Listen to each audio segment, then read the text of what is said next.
న్యాయవాదిగా రాణించాలి అనే ఉద్దేశంతో లా కోర్స్ కంప్లీట్ చేసి పులివెందులలో న్యాయవాదిగా ప్రాక్టీస్ చేస్తూ కొన్ని అనుకోని సంఘటనల వల్ల రాజకీయాల్లోకి వచ్చి వైఎస్ రాజారెడ్డితో నడిచి ఆ తర్వాత వైఎస్ రాజారెడ్డితోటి విభేదించి తన కుటుంబ సభ్యులను ఫ్యాక్షన్ గొడవల్లో కోల్పోయి తను కూడా చావు అంచుల వరకు వెళ్ళినటువంటి వ్యక్తి కడప జిల్లాలోనే కాదు ఆంధ్రప్రదేశ్ రాష్ట్ర రాజకీయాల్లోనే పరిచయం అవసరం లేని పేరు.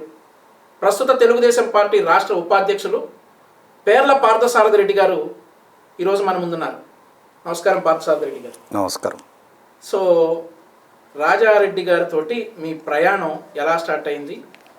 అప్పుడు బలంగా తెలుగుదేశం పార్టీ లేదు కాబట్టి నేను ఎంఏ పూర్తి చేస్తానే విద్యార్థి నాయకుడిగా ఉండి వాళ్ళకు ఎన్నికల్లో సహకరించేవాళ్ళం. అక్కడి నుంచి మొదలైనటువంటి మా ప్రయాణం వెనక్కి తిరిగి చూడుకోలేనంత దూరం వచ్చింది. వాళ్ళ దౌర్జన్యము, వాళ్ళ దురాగతాలు, వాళ్ళ పెత్తందారీ విధానము, వాళ్ళ రిగ్గింగు అప్పటికే వ్యతిరేకిస్తూ ఉండేవాడిని. వాటి వల్ల విభేదాలు ముదిరి, సైద్ధాంతికమైనటువంటి విభేదాలు ముదిరి మేము పక్కకు రావాల్సింది వచ్చింది. ఇవన్నీ కూడా రాజారెడ్డితోటి జత కట్టేటప్పుడు మీకు ఇవన్నీ తెలియదా? ఇట్లా ఉంటారు వాళ్ళు ఇంతటి ఫ్యాక్షన్ రాజకీయ నేపథ్యం ఉన్నటువంటి వ్యక్తులు రిగ్గింగ్లు చేస్తూ ఉంటారు, దౌర్జన్యాలు చేస్తూ ఉంటారు అన్న సంగతి మీకు వారితో కలిసి ప్రయాణం మొదలు పెట్టే ముందు తెలియదా? తెలియదు అంటే ఎంఏ అయిపోయింది ఫ్రెష్గా, రిజల్ట్ కూడా రాలే. ఐఎమ్ ఓన్లీ 22 ఇయర్స్ కాబట్టి అప్పటికి అంత అవగతం కాలే. చూస్తూ ఉంటే వినేవాళ్ళమే కానీ స్వయంగా చూడడం, వాళ్ళతో ఫ్రెండ్షిప్ చేసి వాళ్ళకి ఎలక్షన్లలో సపోర్ట్ చేసిన తర్వాత వాళ్ళు ఎలాంటి వారు అని తెలిసింది. ఫస్ట్ టైం ఎప్పుడు కలిసారండి రాజారెడ్డి గారిని? రాజారెడ్డి గారిని అంటే ఇంకా 87 నుంచి చిన్నప్పటాల నుంచి ఇంకా తిరుగుతుంటాడు కదా ఆయన, అప్పటి నుంచి తెలుసు వాళ్ళంతా. సో లా ఎప్పుడు జాయిన్ అయ్యారు? నాది 85, 86 అయిపోయింది పోస్ట్ గ్రాడ్యుయేషన్. దాని తర్వాత లా 90, 91 కంతా అయిపోయింది బళ్ళారి విఎస్ లా కాలేజీ. అన్ని చోట్ల నేను విద్యార్థి నాయకునే. ఇంటర్ ఫస్ట్ ఇయర్ కానీ union secretary, second year union chairman, degree BT కాలేజీలో యూనియన్ చైర్మను, ఎస్కే యూనివర్సిటీలో యూనియన్ సెక్రటరీ, బళ్ళారి విఎస్ కాలేజీలో లా డిపార్ట్మెంటల్ చైర్మను, అన్ని చోట్లనే. ఆ ఇన్స్పిరేషన్తోనే కోటి ఆశలు ఆశయాలతో అనంతమైనటువంటి స్వాప్నికతతో మేము ఎంటర్ అయ్యాం. ప్రజలకు మేలు చేసేది ఏమైనా ఉందా? అదొకటి. వాళ్ళ మీద కంటే 84లో ఇందిరాగాంధీని అసాసినేట్ చేయడం నన్ను మిక్కిలి బాధించింది. అప్పుడు ఆ ప్రభావంతో వాళ్ళకి చేయాల్సింది వచ్చింది 85 నుంచి. అంటే అప్పుడు మీరు కాంగ్రెస్ వాదిగా ఉన్నారా? కాంగ్రెస్ వాది అనే దానికంటే ఇందిరాగాంధీ మరణం తర్వాత ఒక విధంగా మానసికంగా ఒక అంతర్మదనం మొదలైంది. అంత గొప్ప వ్యక్తిని అసాసినేట్ చేశారని ఆ ప్రభావంతో చేయడం జరిగింది అంతే. వాళ్ళపైన పర్సనల్గా ఇంట్రెస్ట్ ఉండి కాదు, ఇంకోటి కాదు. లా చేయటం వెనక కారణాలు ఏంటండి? అడ్వకేట్గా ప్రాక్టీస్ చేయడం, ప్రజా సమస్యల పట్ల స్పందించడం, వీలైనంత ప్రజలకు మంచి చేయడం, ప్రజల కోసం నిలబడడం మద్దతుగా. ఎన్ని సంవత్సరాలు లాయర్గా ప్రాక్టీస్ చేశారు? పులివెందుల కోర్టులోనే చేశారా? సుమారు 5 సంవత్సరాలు చేసిన పులివెందుల కోర్టులోని, జ్యుడిషియల్ ఫస్ట్ క్లాస్ కోర్టులోని. ఏ సంవత్సరం నుండి ఏ సంవత్సరం?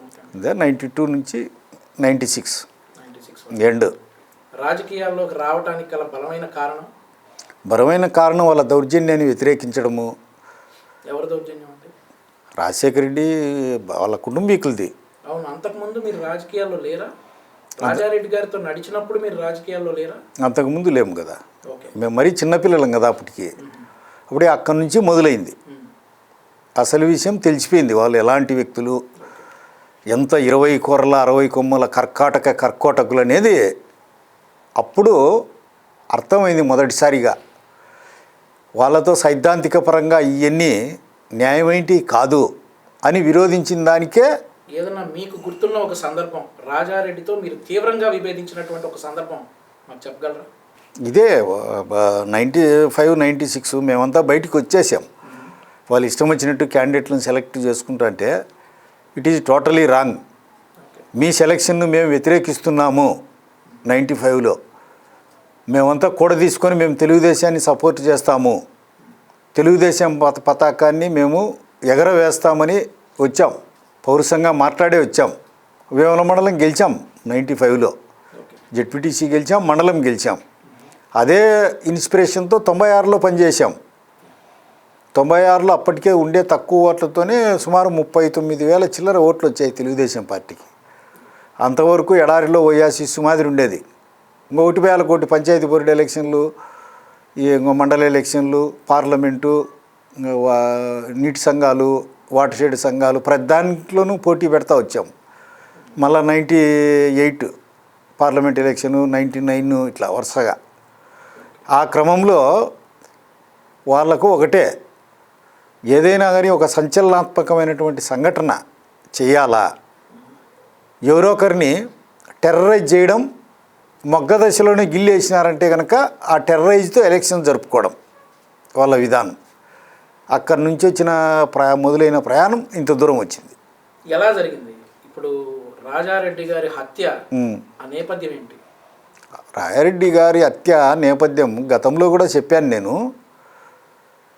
పదే పదే చంపాలని ప్రయత్నం చేస్తూ ఉంటే మమ్మల్ని మేము కాపాడుకునేదానికి యాక్సిడెంటల్గా జరిగినటువంటి ఒక సంఘటన తప్ప వేరు కాదు. మాది ఫ్యాక్షన్ నేపథ్యం లేదు.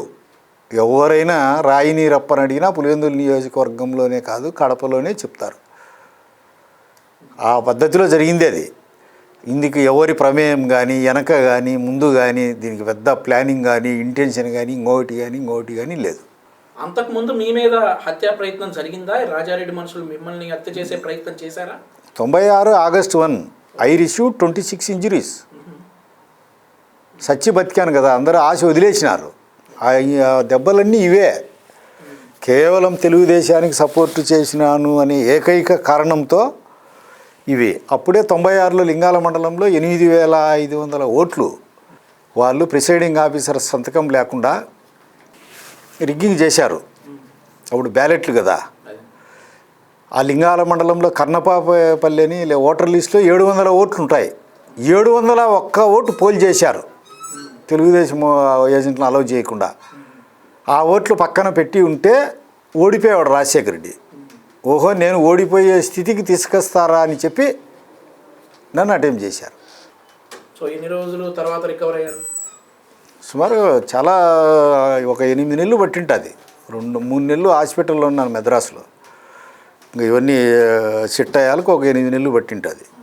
అదే నేపథ్యంలో రాజారెడ్డి గారిని హత్య చేసే టైంలో మీ తమ్ముడు ఉమామహేశ్వర రెడ్డి బాంబు తీసుకుని రాజారెడ్డి గారి మీద విసిరే క్రమంలో ఆయన కూడా వెళ్ళి ఆ బాంబు దాడిలో చనిపోయారు. అదే సీన్ ఇప్పుడు పుష్ప సినిమాలో కొండారెడ్డి కూడా విలన్ మీద బాంబు వేస్తా చెయ్యి కోల్పోయారు అని చెప్పేసి ఒక టాక్ ఉంది. ఇది నిజమా? That is wrong. మా సోదరుడు మా చిన్నాయన ఇంట్లో ఉంటే రాయారెడ్డిని సున్నొచ్చిన వాళ్ళంతా ఈసీ ఎంగిరెడ్డి నాయకత్వంలో అటెంప్ట్ చేసి చంపేశారు. తర్వాత రాజారెడ్డి మరణానంతరం జరిగిన పరిణామాలు ఏంటండి? వాళ్ళు ఉద్దేశపూరితంగా ఒక సంఘటన జరిగినాక భయభ్రాంతులను చేయాలా, దాంటివల్ల ఎలక్షన్లలో మాకు అడ్డం లేకుండా చేసుకోవాలా అని చెప్పి సంబంధం ఉండే వాళ్ళ, ఈ సంబంధం లేని వాళ్ళ అందరి పులివెందుల, వేముల చాలా ఇల్లు నేలమట్టం చేశారు, భస్మీపటలం చేశారు, అగ్నికి ఆహుతి చేశారు. ఇండ్లలో ఉండే వస్తువులు అవన్నీ డెకాయిడ్ చేయడము, ఇవన్నీ అన్నీ స్వయంగా రాజశేఖర రెడ్డి వాళ్ళ ప్రోత్సాహంతోనే. భయం ఉండాలా, వచ్చే ఎలక్షన్లకు దాని పెట్టుబడిగా మారుతుంది, అదే వాళ్ళ ధ్యేయం. మీ కుటుంబ నేపథ్యం ఏంటండి? నా కుటుంబ నేపథ్యం ఏమిటి, మా ఫాదర్ ఒక ల్యాండ్ లార్డు. మా ఇంట్లో ఫస్ట్ నేను 10th పూర్తి చేసినోడు నేనే, ఇంటర్ పూర్తి చేసినోడు నేనే, డిగ్రీ పూర్తి చేసినోడు నేనే, పోస్ట్ గ్రాడ్యుయేషన్ పూర్తి చేసినోడు నేనే, లా పూర్తి చేసినోడు నేనే. ఎడ్యుకేషన్ లేదు. సో ఎప్పుడైనా అనుకున్నారా ఇలా ఫ్యాక్షన్ రాజకీయాల్లోకి రావాల్సి వస్తాను, ఇలా ఫ్యాక్షన్ రాజకీయాల్లో దెబ్బతినాల్సి వస్తాను, కుటుంబ సభ్యులను కోల్పోవాల్సి వస్తానని? ఎప్పటికీ ఆ ఆలోచనే లేదు. ఎంతో సొసైటీకి మేలు చేయాలా అనే మహోన్నతమైనటువంటి లక్ష్య సాధన కోసమే అడ్వకేట్గా ఎన్రోల్ అయినాను. ఆ పద్ధతుల్లోనే మేము ప్రాక్టీస్ చేసిన 5.5 సంవత్సరం మా ఆశలన్నీ తల్లకిందులైనాయి. తెలుగుదేశం పార్టీలో ఎప్పుడు జాయిన్ అయ్యారు? 95 నుంచి. అక్కడి నుంచి విభేదించి వచ్చిన వాళ్ళ నుంచి చాలా సీరియస్గా ఫైట్ చేశాం. సో మీరు తెలుగుదేశం పార్టీ తర్వాత తెలుగుదేశం పార్టీలో జాయిన్ అయిన తర్వాత మీకు మీ రాజకీయ నేపథ్యం ఎలా కొనసాగింది?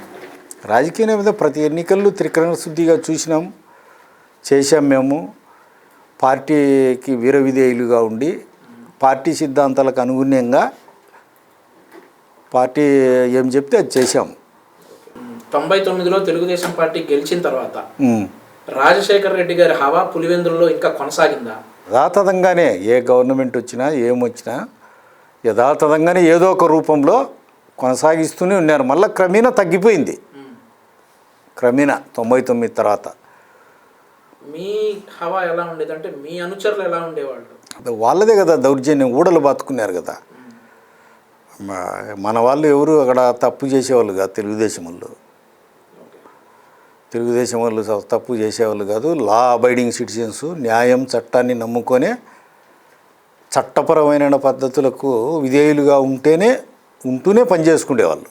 ఏ విషయంలో అయినా వాళ్ళు చట్టాన్ని అవాయిడ్ చేసేది కానీ చట్టాన్ని ధిక్కరించేది కానీ పులివెందుల నియోజకవర్గంలో తెలుగుదేశం కార్యకర్తలు ఎవరు చేయలే. ఎంతోమంది కార్యకర్తలు నా తెలుగుదేశం పార్టీ నష్టపోయింది అక్కడ వాళ్ళు చేసిన అఘాయిత్యాల వల్ల. సరే, 99లో తెలుగుదేశం పార్టీ మళ్ళీ గెలిచింది ఎన్నికల్లో. 99 నుండి 2004 వరకు మీ రాజకీయ నేపథ్యం ఎలా కొనసాగింది? ఇది ముందే నాకు 96కి నేను మార్కెట్ చైర్మన్. 96 మళ్ళీ 98 తర్వాత తెలుగుదేశం పార్టీకి రాయారెడ్డి హత్యకు ఎలాంటి సంబంధము లేదు. ఏ ఒక్కరికి పైనుంచి కింది వరకు తెలియదు.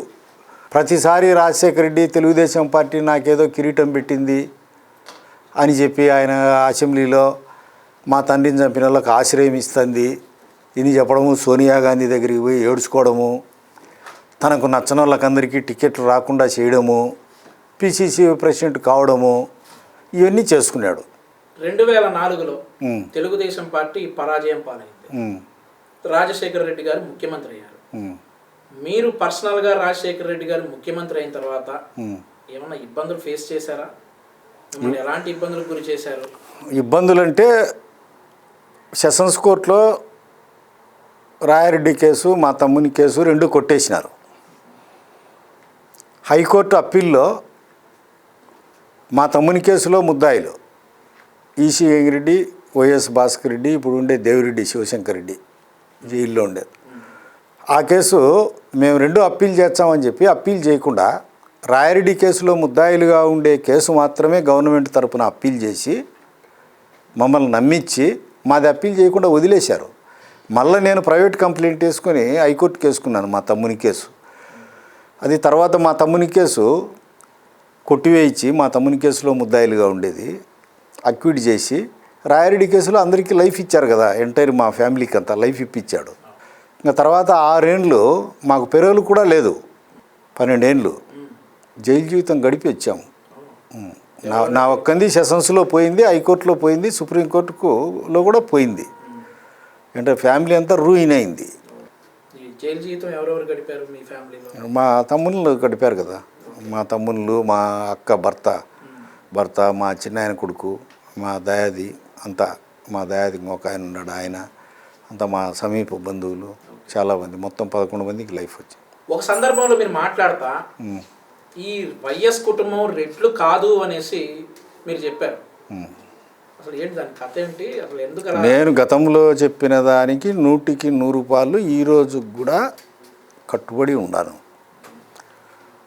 నా అనాలిసిస్ ప్రకారము రెడ్డి, కమ్మ, వెలమ, బలిజ, తెలగ, కొండరెడ్డి, కొండకాపు, ఆదిమ జాతి తెగల్లో ఎస్టీలలో వన్నారు కాపు అని. వీళ్ళంతా కాపులు, కాపు నుంచి వచ్చిన వాళ్ళు. వీళ్ళందరికీ పూర్వపురుషులు దుర్జయ మహారాజ్ సంతతి. ఎప్పుడు వీళ్ళంతా రెడ్డి అనేది ఎన్ని టైటిల్ ఎంతవరకు హిందూ వ్యవస్థ మత పరిధిలో ఉన్నంత వరకు, ఎవడైతే అన్య మతాలు లేకపోయి మతం పుచ్చుకుంటారో అప్పుడు మావాడు ఎలా అవుతాడు? వాళ్ళు ఒక ఎలక్షన్కి ఆయుధంగా వాడుకున్నారు. రెడ్లంతా ఒకటైతే నన్ను ఎట్లా నరుకుతారు? ఎలక్షన్కు వ్యతిరేకంగా చేసిన దానికే నా ఇల్లు నేలమట్టం చేసి, నా తమ్ముడిని చంపి, నన్ను నరికి, పెరోలు లేకుండా చేసి 11 ఏళ్ళు కచ్చగట్టి 12 ఏళ్ళు జైలు శిక్ష ఇచ్చారా అనేది వాస్తవమే, దానికి కట్టుబడి ఉండా. ఈ రెడ్లలో డిఫరెన్స్ ఉందా అండి? అంటే ఒక type of Reddys, I mean ఈ రెడ్డి కులంలో మీదొక తెగ ఉన్నాయి. మా రెడ్ల పురాణం ప్రకారం మొత్తం 39 శాఖలు ఉన్నాయి. పెడకంటి, మటాటి, పాకనాటి, పంటరెడ్డి, రాయవలం రెడ్డి, ఎల్నాటి, మున్నూరు కాపు, ఇట్లాంటివన్నీ తూర్పు కాపు. ఈ 39 తెగల్లోనే కమ్మపురి, యలమనాడు, బలిజ అనేటివి కూడా వస్తాయి మా వల్లేని. మాకేమి సర్టిఫికెట్లలో కూడా రెడ్డి అని లేదు, తర్వాత వచ్చింది అది. మాకు సర్టిఫికెట్లలో కూడా పార్థసారథి రెడ్డి అంటే ఇండియన్ హిందూ కాపే. ఒకప్పుడు ఒకే సామాజిక వర్గంగా ఉన్నారు కదా, అందుకే కదా బ్రిటిషుడు 1851లో థర్స్టన్ అనేవాడు బ్రిటిష్ వారు రాసినటువంటి కులాల హిస్టరీ ప్రకారము వీళ్ళంతా కాపు లేని జనాభా లెక్కల్లో ఎక్కించినాడు. ఇప్పటికీ మీ సర్టిఫికెట్లో కాపనే, రాయలసీమలో కాపనే.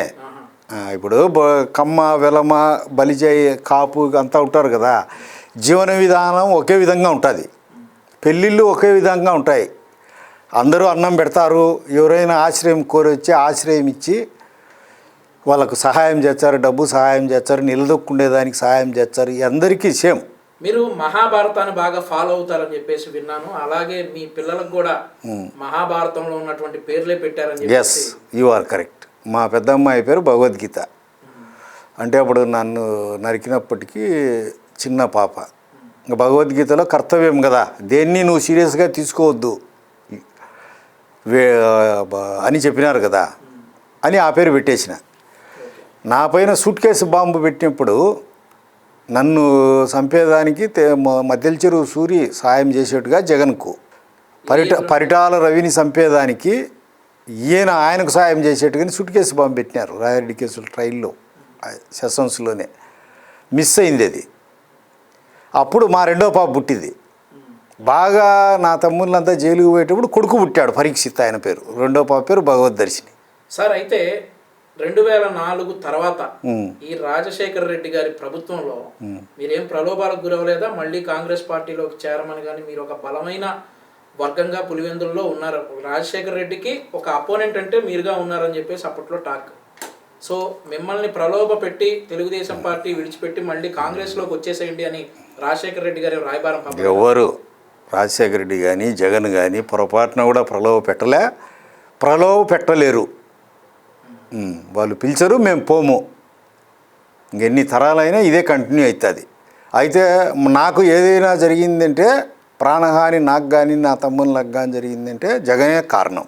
అప్పుడు వాళ్ళంతా ఉన్నారు లిస్టులో, రాయారెడ్డి, రాజశేఖర రెడ్డి, వివేకానంద రెడ్డి. జగన్ పేరు అప్పుడే ఇచ్చేశాను. మాకు ఏమి జరిగినా అని ఈయనే బాధ్యత వహించాల్సింది వచ్చేది. లాస్ట్ టైం మీ మీద అటెంప్ట్ ఎప్పుడు జరిగిందండి? 96. అదే లాస్ట్. మళ్ళా తర్వాత కూడా జరిగాయి. మళ్ళా సూట్ కేసు బాంబు పెట్టారు, చిన్నవి పెద్దవి అన్నీ అనేకము జరిగాయి. అయ్యి ప్రెస్కు దీంట్లోకి మేము రిలీజ్ చేసుకోలేదు. దాంట్లో ఎందుకు ఊరికే తేలికైపోతాము, పలచబడతాము అని చెప్పి. మీరు అప్పటి నుంచి ఇప్పటి వరకు 2004 వరకు జరిగిన సందర్భాలన్నీ కూడా చెప్పారు. నేను తప్పు చేశాను ఒక విషయంలో అని మీరు ఎప్పుడన్నా ఫీల్ అయ్యారా? ఏదైనా విషయంలో ఈ పని నేను చేసి ఉండాల్సింది కాదు అని మీరు ఎప్పుడన్నా ఫీల్ అయ్యారా? ఎప్పుడూ ఫీల్ కాను కూడా. నేను చేసింది కరెక్టు, నన్నే అంతం చేయాలని తర్వాత నన్ను నేను రక్షించుకునేదానికి ఎప్పుడైనా పోరాడతా. నా 15 ఏళ్ళ కొడుకు పరీక్షకి కూడా అదే చెప్పిన. వేదాల్లోనే ఉంది, సద్బ్రాహ్మణుడైనా కానీ కత్తి తీసుకొని నీ పైకి వచ్చే, బ్రాహ్మణుడని అలక్ష్యం చేర్చే నువ్వు ప్రాణం కోల్పోతావు. నీ ప్రాణాన్ని నిలబెట్టుకునేదానికి ఎదిరించి పోరాడు, తర్వాత కావాలంటే ప్రాయచిత్తం చేసుకుందువు. వీళ్ళేం ప్రాయచిత్తం చేసుకునే సద్బ్రాహ్మణులు కాదు, సమాజ హితం కోసం బతికేవాళ్ళు కాదు. ఏ ఒక్కరికి అది ఎటువంటి పరిస్థితుల్లో సంబంధమే లే, accidental, self defence. Other than Rajareddy ఇంకేదైనా హత్య కేసు మీ మీద బనాయించబడిందా, లేదంటే ఎవరినైనా మీరు ఇంకా ఈ ఫ్యాక్షన్ రాజకీయాల్లో హింసించాల్సి వచ్చిందా? మళ్ళీ ఏం లేదు, డైరెక్ట్ మా కుటుంబానికి వాళ్ళ కుటుంబానికి సంబంధించిందే. మళ్ళీ ఎప్పుడు అట్లాంటివన్నీ ఏం లేవు. మీరు అనుక్షణం రాజారెడ్డి హత్య జరిగిన తర్వాత మీరు ప్రతి క్షణం భయపడతా ఉన్నారా, లేదంటే ధైర్యంగానే ఉన్నారా? ఏదో ఒక నిమిషం నా మీద ఎటు నుంచైనా అటాక్ జరుగుతుంది అని సిద్ధపడి ఉన్నారా? ఆ తర్వాత మీరు ఎన్ని రోజులు అలా స్ట్రగుల్ అయ్యారు? నిరంతరం ధైర్యంగా ఉన్నప్పటికీ ప్రతి సెకండు ప్రతి నిమిషము నిన్ను ఈరోజు చంపుతారు, సాయంత్రం చంపుతారు, మధ్యాహ్నం చంపుతారు అని థ్రెడ్ చేసి చేసి ఆ భయం అనేదే పోయింది. 96లో ఇన్సిడెంట్ జరిగింది. 2004లో రాజశేఖర రెడ్డి గారు ముఖ్యమంత్రి అయ్యారు. ముఖ్యమంత్రి అయిన తర్వాత ఇక ఎట్లాగైనా నన్ను చంపుతారు అని ఎప్పుడన్నా అనుకున్నారా? లేదు, ఎవరు నా గన్మెన్లు కూడా హైకోర్టులో తీసేసినప్పుడు పోయి నా విలేజ్ వేముల్లోనే ఉన్నాను. నేను వ్యవసాయం సేద్యం చేసుకుంటా ఇంటి దగ్గరే ఉన్నాను, ఎక్కడ కట్టు కూడా కదలలే. నా భార్య ఫ్యామిలీ హైదరాబాద్లో ఉండేవాళ్ళం. అప్పుడు ఎక్కువ నేను అక్కడే ఉండేవాను. కేసుల కోసమని వచ్చి ఇక్కడే ఉండాల్సింది వచ్చింది. కేసులు అయిపోతే ఇంకా పిల్లల చదువులు ఉన్నాయి కదా అని నేను ఎక్కువ అక్కడే ఉండేవాని. ఇప్పుడైతే టోటల్ హైదరాబాద్ ఖాళీ చేసి సుమారు 4 సంవత్సరాలు అయింది. I'm residing at Vemula. నా పిల్లలంతా బెంగళూరులో చదువుతాను. ఎన్ని మండలాలండి పులివెందుల? 7 మండలాలు. మీ వర్గం ఎంతమంది ఉన్నారు? మా కమ్యూనిటీ పెడకంటి రెడ్లు మొత్తం 70,000 రెడ్లు ఉన్నారు. 70,000 మంది పులివెందుల కాన్స్టిట్యున్సీలో 40,000 మా పెడకంటి రెడ్లు ఉంటారు. అంత బలమైన నియోజకవర్గం 1983 నుండి కూడా తెలుగుదేశం పార్టీ ఇంతవరకు గెలవనటువంటి నియోజకవర్గం ఫ్యూచర్లో 2024లో కనీసం జగన్మోహన్ రెడ్డిని ఓడిస్తాము అన్న నమ్మకం మీరు ప్రజలకు ఇవ్వగలుగుతున్నారా? 100కి 100 రూపాయలు జనంలోకి పోతాము, ఆ నమ్మకాన్ని ఇస్తాము. ప్రజాస్వామ్యంలో గెలిచాలనే తపన ఉండాలి. మీరు అడిగింది కరెక్ట్ ప్రశ్న. 1983 నుంచి పోటీ చేస్తూ ఉన్నా కానీ 40 సంవత్సరాలుగా ఓటమే లభిస్తూ ఉంది. ఈసారి చరిత్ర తిరగరాస్తాం. ఎలా? మేమంతా ఐక్యతగా ఉంటాం, జనంలోకి పోతాం. తెలుగుదేశం పార్టీ చేసినటువంటి మంచి పనులే మాకు వజ్రాయుధం. ఇన్ఛార్జ్గా బీటెక్ రవి గారు ఉన్నారు. సో ఆయనకు మీకు ఎంతవరకు మీరు ఆయనకు సహకరిస్తున్నారు? పెద్ద ఆయన చెప్పినారు, పెద్ద ఆయన డిసైడ్ చేసే మాకు వేదంతో సమానం. పులివెందుల కార్యకర్తలకు అందరికీ అన్ని విధాలా సహకరిస్తాం. దానికి వెనక వంజ ప్రశ్నే లేదు. 2009లో మళ్ళీ జనరల్ ఎలక్షన్స్ వచ్చాయి. పులివెందుల నుండి రాజశేఖర రెడ్డి గారు కంటెస్ట్ చేయడానికి రెడీ అయ్యారు. ఆయనను ఓడించడానికి మీ వంతు ప్రయత్నం ఏం చేశారు? 2009 చేసాం, పోరాటం చేసాం. అప్పటికే అలసిపోయాం. నేను కొన్ని అంతర్గత సమస్యల వల్ల ఒక 15 సంవత్సరాలు ఇటువంటి అవాంఛనీయమైనటువంటి వ్యక్తులు డబుల్ గేమ్ ఆడేవాళ్ళు ఉండడం వల్ల నేను కామ్ అయిపోయాను. తెలుగుదేశంలో ఉన్నప్పటికీ ఎలాంటి యాక్టివిటీస్లో నేను పాల్గొనలే. రీసెంట్గా మన 2019 ఎన్నికల్లో మాత్రమే చేశాను. నేను డబుల్ గేమ్ ఆడే వాళ్ళను ప్రవర్తనతో దూరంగా ఉన్నాను. రెండోసారి రాజశేఖర రెడ్డి గారు గెలిచిన తర్వాత ఆ తర్వాత మీరు ఇక రాజకీయాలకి కుటుంబాన్ని మనం ఓడించలేమనే ఒపీనియన్ ఏమన్నా వచ్చి ఎప్పటికీ రాలే ఉన్న సందర్భాలు ఏమైనా ఉన్నాయా? ఎప్పటికీ రాలే. నా డిక్షనరీలోనే లేదు. Anything is possible to politics. కఠోరమైన పట్టుదల ఉండాలా. పులివెందుల నియోజకవర్గంలో తెలుగుదేశం పార్టీ చేసినంత ఎవరు చేసినారు? ఆయన సాఫ్ట్వేర్ను డెవలప్ చేస్తానే ఈరోజు 2,000 మంది పైన ప్రపంచవ్యాప్తంగా సాఫ్ట్వేర్ ఇంజనీర్లు పులివెందుల నుంచి ఉన్నారు. ఇప్పుడు వైఎస్ లయోలా కాలేజీగా రూపంలో ఉండేదానికి ముందు వైఎస్ రాయారెడ్డి కాలేజీ. ఆ కాలేజీలో ఉండే లెక్చరర్లకు ఎయిడ్ ఇచ్చిందే ఎన్టీఆర్, తెలుగుదేశం పార్టీ. ఇప్పుడు 500 కోట్లు ఖర్చు పెట్టి నీళ్ళు ఇచ్చింది ఎవరు? తెలుగుదేశం పార్టీ పెద్ద ఆయన చంద్రబాబు నాయుడు గారు. ప్రతి ఊరికి స్కూళ్ళు వచ్చాయి, ప్రహారీ గోడలు వచ్చాయి, ప్రాపర్టీస్ వచ్చాయి, హాస్పిటళ్ళు వచ్చాయి. జన్మభూమి పథకంలో ఆ రోజే దళితులకందరికీ రోడ్లు వచ్చాయి. ఆసియా ఖండంలోనే హైయెస్ట్ పక్కా గృహాలు ఇచ్చారు. 3 పువ్వులు 6 కాయలుగా సస్యశ్యామల భరితమై తెలుగుదేశం హయాంలో పులివెందులో వర్ధిల్లింది.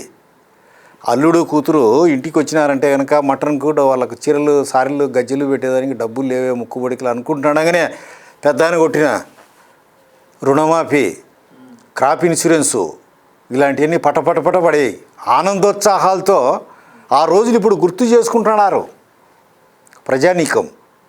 ఇసుక ఆ రోజు 400 పెడితే వచ్చేది. ఈరోజు ఆ రోజు మద్యం పని చేసుకొని 400-500 సంపాదించుకొని ఒక 50 రూపాయలు 60 రూపాయలు ఖర్చు పెడితే దాంట్లోకి నంచుకు కూడా వచ్చేది. ఈరోజు బ్రాండ్ ఏదో హాలాహలం విషం మింగుతాడామని చెప్తున్నారు. సరే 95 నుండి 1995 నుండి 99 వరకు చంద్రబాబు నాయుడు గారు ఫస్ట్ టర్మ్ ముఖ్యమంత్రిగా ఉన్నారు. ఆ తర్వాత 99 నుండి 2004 వరకు సెకండ్ టర్మ్ ముఖ్యమంత్రిగా ఉన్నారు. 9 సంవత్సరాల చంద్రబాబు నాయుడు గారు ముఖ్యమంత్రిగా ఉన్నప్పుడు రాయలసీమకి ఏం చేశారు? ఆ తర్వాత 5 సంవత్సరాలు రాజశేఖర రెడ్డి ముఖ్యమంత్రిగా ఉన్నారు 2004 నుండి 2009 వరకు. ఈ టర్మ్లో ఈ 5 సంవత్సరాల్లో రాజశేఖర రెడ్డి గారు రాయలసీమకు చేసిన మేలేంటి, చంద్రబాబు నాయుడు గారు చేసిన మేలుని కంపేర్ చేస్తా మీరు ఎలా విశ్లేషించగలరు? ఎలా విశ్లేషిస్తానంటే 1953లో ఆంధ్ర రాష్ట్రం ఏర్పడిన తర్వాత ప్రకాశం పంతులనే మహానుభావుడు సైమన్ కమిషన్కు పోలీసులకు గుండుకెదురుగా గుండె నిలిపిన మహోద్దండ ఉద్దండమూర్తి. ఆ మహానుభావుని తర్వాత వచ్చిన గొప్ప ముఖ్యమంత్రి ఎవరు అంటే నారా చంద్రబాబు నాయుడు గారు. ఇవన్నీ వచ్చింది పులివెందుల్లో చిత్రావతి బ్యాలెన్సింగ్ రిజర్వాయర్ కానీ, ధర్మల విద్యుత్ కేంద్రం కానీ, చెయ్యేరు ప్రాజెక్టు కానీ, బుగ్గవంక ప్రాజెక్టు కానీ, బ్రహ్మసాగర్ కానీ, హంద్రీనీవా కానీ, గాలేరీ నగరి కానీ, పద్మావతి యూనివర్సిటీ కానీ, నంద్యాల ఆల్విన్ ఫ్యాక్టరీ కానీ, ఏమి చేసినా రాయలసీమకు చేసిందే తెలుగుదేశం పార్టీ. పులివెందులకు ఈరోజు నీళ్ళు వచ్చినాయంటే చంద్రబాబు నాయుడు గారి ఘనత. ఫ్యాక్షన్ను సమూలంగా నాశనమై పోలీసుల విధుల్లో జోక్యం చేసుకోకుండా ఈరోజు ప్రజలంతా ఉల్లాసభరితంగా పిల్లా పాపలతో ఆనందంగా భూతల స్వర్గంగా పులివెందుల రాయలసీమ ఎంటైర్ ఉంది అంటే చంద్రబాబు నాయుడు గారి దయ. ఫ్యాక్షన్ను ప్రోత్సహించలే. ఇప్పుడు రాజశేఖర రెడ్డి ఏముంది, కాలువలు పెట్టినాడు బిల్లులు వచ్చేదానికి. రాజశేఖర రెడ్డి అడ్మినిస్ట్రేషన్ ఏముంది, చనిపోయినాడు కాబట్టి, కీర్తి చేసుకున్నాడు కాబట్టి, మరణాంతాని వైరాని అనేది ఉంది కదా హిందువులకు. చనిపోయిన వాళ్ళ గురించి అశుభం మాట్లాడరాదు, వాళ్ళ మీద రాగద్వేషం ఉండదని ఆ కారణంతో రాజశేఖర రెడ్డి మంచివాడు అనాలి తప్ప ఇంకా ఏం చేయాలి ఈ స్టేట్కినా? పోలవరం ఉరుకుల పరుగులతో నడిచింది. మన ఆంధ్ర తెలుగు జాతికి మూల పురుషులు ఎవరు? గౌతమిపుత్ర శాతకర్ణులు. అంత డెవలప్ చేసే 3 రాజధానులు చేర్చా అని ఆ తండ్రి నుంచి వచ్చిన వాడే కదా. ఇవన్నీ చాలా ఏహ్యమైనటువంటి పరిస్థితులు. అయితే నాకు క్వశ్చన్ ఉంది పులివెందుల గురించి. ఇప్పుడు మనం ఏదన్నా ఫ్యాక్షన్ సినిమాల్లో చూస్తూ ఉంటే మీ ఊరేది అనగానే సీరియస్గా పులివెందుల అని అనగానే ఆశ్చర్యంగా భయంగా చూస్తారు. దాన్ని మీరు గౌరవంగా తీసుకుంటారా? ఏంట్రా మా ఊరి పేరు చెప్పగానే భయపడుతున్నారు అని చెప్పి మీరు కొంచెం ఇబ్బంది పడతారా? యాజ్ ఏ పులివెందుల మనిషిగా మిమ్మల్ని అడుగుతాం. నవ్వుకుంటాం, ఎందుకంటే అలాంటి పరిస్థితులు లేవు. ఆ పరిస్థితులు గతించి సుమారుగా 95కు పూర్వము ఉన్నాయి. మీరు చెప్పినట్టు కొడవన్లు ఉన్నాయి, ప్రతి ఊర్లో బాంబులు ఉన్నాయి, తుపాకులు, నాటు తుపాకులు ఉన్నాయి, పిస్టల్స్ ఉన్నాయి, యాడివాళ్ళు ఉన్నాయి, కొడవన్లు ఇవన్నీ పెట్టుకొని పోయేవాళ్ళు. ఆ సంఘటనలు లేనే లేవు. మన పెద్ద ఆయన చంద్రబాబు నాయుడు గారు ఇచ్చినటువంటి డ్రిప్పు వ్యవసాయం వల్ల ఒకప్పుడు ఫ్యాక్షన్ కిల్లాగా ఉండే పులివెందుల నియోజకవర్గం ఒక్కసారి వచ్చి లింగాల మండలంలో కోవన్నూతుల నుంచి చూసినారంటే కోనసీమలో కూడా ఉండదు. అరటి చెట్లు, అరటి చెట్ల మధ్యలో రోడ్డు పక్కన పోతూ ఉంటే ఇది లింగాలేనా, ఇది పులివెందుల నియోజకవర్గమేనా, అంత అద్భుతంగా ఉంటుంది. సరే, ఇప్పుడు ఈరోజు చూసుకుంటా ఉంటే గత 20 రోజుల క్రితం అనుకుంటా మీ పులివెందుల బస్టాండ్ని చూసి ఆంధ్రప్రదేశ్ రాష్ట్రం అంతా కూడా నవ్వుకుంది. ఎందుకంటే ముఖ్యమంత్రి గారు ఏదో పెద్ద గ్రాఫిక్ పెట్టేసి నేను ఇలాంటి బస్టాండ్ కట్టబోతున్నాను అని చెప్పేస్తే, మరి 20 రోజుల క్రితం చూస్తే ఒక అరటి ఆకులతోటి తాటాకులతోటి తడికల బస్టాండ్ కట్టాడని చెప్పేసి ప్రజలందరూ కూడా నవ్వుకుంటా ఉంటారు. దాని గురించి మీరు ఏమనుకుంటున్నారు ఒక పులివెందుల వ్యక్తిగా? చాలా ప్రతి ఒక్కరు కూడా మానసికంగా కృంగిపోతూ ఉన్నారు. ప్రత్యామ్నాయ ఏర్పాటు చేయకుండా, సడీ సప్పులు లేకుండా ఆర్టీసీ బస్టాండ్ మార్చాల్సినటువంటి అవసరం ఉంది. ఇప్పుడు సూర్యభగవానుడు మధ్యందిన మార్తానుడు బగ్గ మండుతాడు ఎండాకాలం. అటువంటి ఎండాకాలంలో మహిళలకు మంచినీళ్ళు ఎట్లా, వాళ్ళకు మూత్ర విసర్జన ఎట్లా, ఆ వేసవి తాపం నుంచి ఎట్లా బయటపడాలా, ఇలాంటి ప్రత్యామ్నాయ ఏర్పాట్లు చేయకుండా ఇదేమన్నా పాతకాలం నాటి రాజరిక పాలన ఇష్టం వచ్చినట్టు మార్చేదానికి ముందు ప్రత్యామ్నాయ ఏర్పాట్లు చేసిన తర్వాత కదా చేయాల్సింది. అదే ఒక ముఖ్యమంత్రి నియోజకవర్గంలో అలా ఉంది అంటే ముందుగా మేము నమ్మలా. ఆ తర్వాత ఫ్యాక్ట్స్ తెలుసుకుంటే అది నిజమే అని చెప్పి తెలిసింది. సో ఎన్ని రోజులు ఇంకా అలా కంటిన్యూ చేస్తారండి ముఖ్యమంత్రి గారు? ఏమన్నా మీరు దాని గురించి ఏమైనా పోరాడారా తెలుగుదేశం పార్టీ తరపున కానీ పులివెందుల ప్రాంత వ్యక్తిగా కానీ ఏంటయా ఇది మన ఊరిని చూస్తే పరుగు పోతుందని మీరేమన్నా పోరాడారా లేదా? పోరాడాల్సినటువంటి సందర్భమే నా ఎడమ పాదం యాక్సిడెంట్లో గాయపడింది కాబట్టి ఎలాంటి పోరాటం చేయలే. లేకుంటే ఉన్నారు. ఎప్పుడు జరిగిందండి యాక్సిడెంట్? ఇంటి దగ్గర పన్నాను, ఎడమ పాదంలో 3 బోన్స్ విరిగిపోయాయి. పోయిన నెల 28వ తేదీ కట్టు రిలాక్సేషన్ చేశారు, ఫిజియోథెరపీ చేసుకుంటా ఇంకా 1 నెల నడచాలంటే పడుతుంది అని చెప్పినారు. ఆ క్రమంలో లేకుంటే పోరాడాల్సినటువంటి సందర్భమే. అయితే 2009 నుండి 2014 వరకు చూసుకున్నాం. 2009లో రాజశేఖర రెడ్డి గారి మరణం చాలా దురదృష్టం. రాజకీయ పరంగా కాంగ్రెస్ పార్టీ కావచ్చు, జగన్మోహన్ రెడ్డి కుటుంబానికి అవ్వచ్చు. దురదృష్టవశాత్తు ఆయన హెలికాప్టర్ ప్రమాదంలో మరణించారు. మీరు అప్పుడు ఎక్కడున్నారు? ఇది జరిగిన తర్వాత ఇందులో కుట్ర ఉందని మీరు ఏమైనా అనుకున్నారా, లేదంటే అసలు ఎట్లా దీన్ని మీరు తీసుకున్నారు? విలేజ్లోనే ఉన్నాను అనుకుంటా. కుట్ర ఏం కాదు, యాక్సిడెంట్ అని అనుకున్నాం. దాని గురించి ఒక మనిషి సజీవంగా ఉండేవాళ్ళు చనిపోయినారంటే మానవత్వం ఉండేవాళ్ళు ఎవరు కూడా బాధపడతారు. ఇప్పుడు ఒక హిందువుగా పార్టీలతో సంబంధం లేకుండా నా ఫీలింగ్ ఏముంటుందంటే, పెళ్లి పీటల మీద ఉండే పెళ్లి కొడుకు పిలిచకపోయినా తొందరలే చూడొచ్చు, రాజుతో సమానం. ఒక వ్యక్తి చనిపోయి శవమైనా అంటే ఎంత శత్రుత్వం ఉన్నా రాగద్వేషము శత్రుత్వం ఆ రోజుతో అంతమే. అందుకే కదా రాముడు చెప్పేది విభీషణునికి, రావణునికి కర్మకాండ చేయనంటే రాజుతో సమానం, రాజ్యోచితంగా కర్మకాండ చేయి, మరణాంతాని వైరాని, మరణం తర్వాత ఏ వైరము ఉండదని. అది దాంతో నుంచి కొంత అందరం కూడా బాధపడ్డాం. మనసులో అనిపించుకోవాలి కదా మనం. వెళ్ళారా అంత్యక్రియలకి? అసంభవం, పోయే పరిస్థితి లేదు, పోము.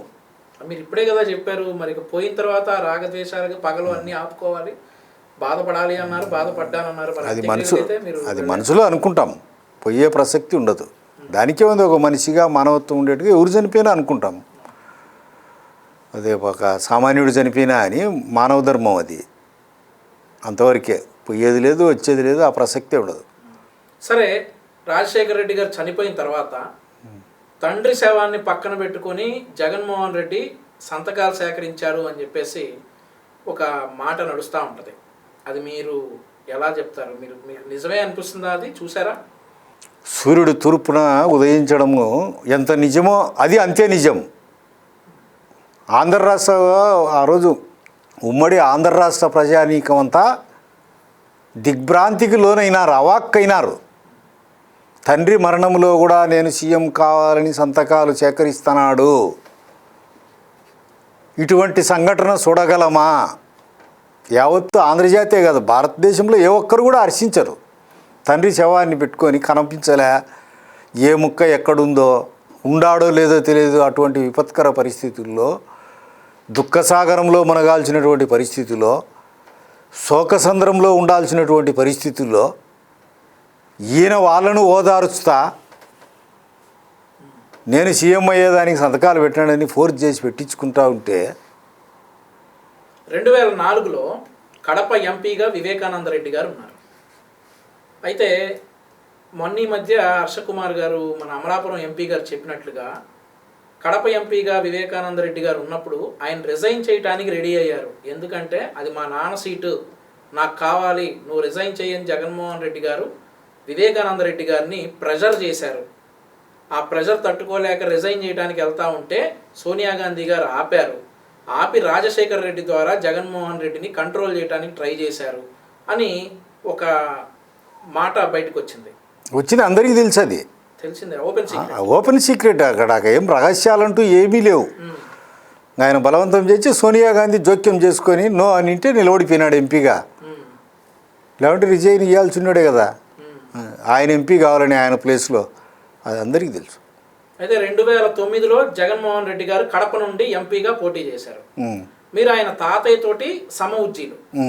మీరు జగన్మోహన్ రెడ్డి కడప నుండి పోటీ చేస్తూ ఉంటే మీరు ఎలా దాన్ని తీసుకున్నారు? ఎలా అనిపించింది మీకు? ఎలా అనిపించింది? ఇంకా మాకుండా మా నాయన చచ్చిపోయినాడు, చనిపోయిన సానుభూతి మహాప్రవాహం మాదిరి వస్తూ ఉంది, ఆ ప్రవాహంలో గెలిచిపోతాము అని వేసుకున్నాడు. అనిపించేది ఏముండదు. అంటే మీరు చిన్నపిల్లలాగానే చూస్తారా జగన్మోహన్ రెడ్డిని, లేదంటే ఒక విజ్ఞత గల రాజకీయ నాయకుడిగా జగన్మోహన్ రెడ్డి గారిని చూస్తారా? పొరపాటున కూడా చూడను. ఆయన చేసే పనులు విఘ్నత కలిగింటియా? ప్రజావేదిక కూల్చడము, 3 రాజధానులు పెడతామని చెప్పడము, ఏ విధంగా హైకోర్టును కర్నూలుకు మార్చారు? ఒకసారి హైకోర్టు పెట్టాలంటే ముందు సుప్రీంకోర్టు పర్మిషన్ తీసుకోవాలా, క్యాబినెట్ పర్మిషన్ తీసుకోవాలా, మళ్ళీ రాష్ట్రపతికి పోవాలా, రాష్ట్రపతి సంతకం పెట్టి సీలు వేసిన తర్వాత గెజిట్ నోటీసులో వేస్తారు. ముందు దాన్ని రద్దు చేయకుండా ఎట్లా పెడతాడు కర్నూలులో? కాలయాపనకు కదా. మరి ఈ రాజధాని వద్దంటానే మరి తెలుగుదేశం పార్టీ కట్టిన దాంట్లో, గవర్నమెంట్ కట్టిన దాంట్లో ఎలా ఉన్నాడు? అవన్నీ కాలయాపనకు. ఇట్లాంటివి చూసిన తర్వాత విఘ్నత కలిగినటువంటి రాజకీయవేత్తని ఎవరైనా అనుకుంటారా? విఘ్నత కలిగినటువంటి రాజకీయవేత్త ఎలా ఉంటాడు? రాజనీతిజ్ఞుడు, ముందు తరాల కోసం. మరి మీ ఒపీనియన్ ఏంటి జగన్మోహన్ రెడ్డి మీద? ఏ ఒపీనియను లేదు. ఈ రాష్ట్ర ప్రజలు చేసుకునేటువంటి దురదృష్టం. ఈ రాష్ట్ర ప్రజలు ఒక్క అవకాశం అనే అని చెప్పుకునే దానికి, ఏదో తండ్రి చనిపోయినాడు అనిన దానికి, అవకాశం ఇచ్చిన దానికి అంత గుణపాఠం ప్రజలకు జరిగింది. సరే, ఇందాక నేను అడగటం మిస్ అయ్యాను. రాజారెడ్డి గారితో మీ ప్రయాణం సాగుతున్నప్పుడు జగన్మోహన్ రెడ్డి గారు ఎక్కడుండేవారు? ఎక్కడా లేరు. ఆయన పాత్ర ఏమీ లేదు. పాత్ర కాదండి, అంటే ఎప్పుడైతే ఆయన చదువులో ఉండుంటారు, ఆ చదువులో ఉన్నప్పుడు మీకు ఎప్పుడైనా తారసపడ్డారా? లేదంటే రాజారెడ్డి గారు ఆయన మనవడుగా మీకు ఎప్పుడైనా పరిచయం చేశారా? ఒకసారి విలేజ్కి ఏమో వచ్చినాడు ప్రచారానికి, ఇంటింటి ప్రచారానికి. వాళ్ళ ఆయన కోసం ఆ ఒక్కసారి ఏదో మాట్లాడినట్టు గుర్తు. అంత పెద్ద పరిచయం లేదు, ఏం లేదు. ఆ ఒక్కసారి మాట్లాడినట్టు నాకు గుర్తుంది. మీరు ఎప్పుడైనా యాంటిసిపేట్ చేశారా? 2004లో ముఖ్యమంత్రిగా రాజశేఖర రెడ్డి గారు అయిన తర్వాత కానీ, 2009లో రాజశేఖర రెడ్డి గారు ముఖ్యమంత్రి అయిన తర్వాత కానీ, జగన్మోహన్ రెడ్డి వల్ల ఒక నష్టం జరగబోతుంది అని ఎప్పుడైనా యాంటిసిపేట్ చేశారా? చేయలేదు. కానీ పెద్ద ఆయన సీఎంగా ఉండేటప్పుడు నేను యాంటిసిపేట్ చేశాను. కొందరు పెద్దలు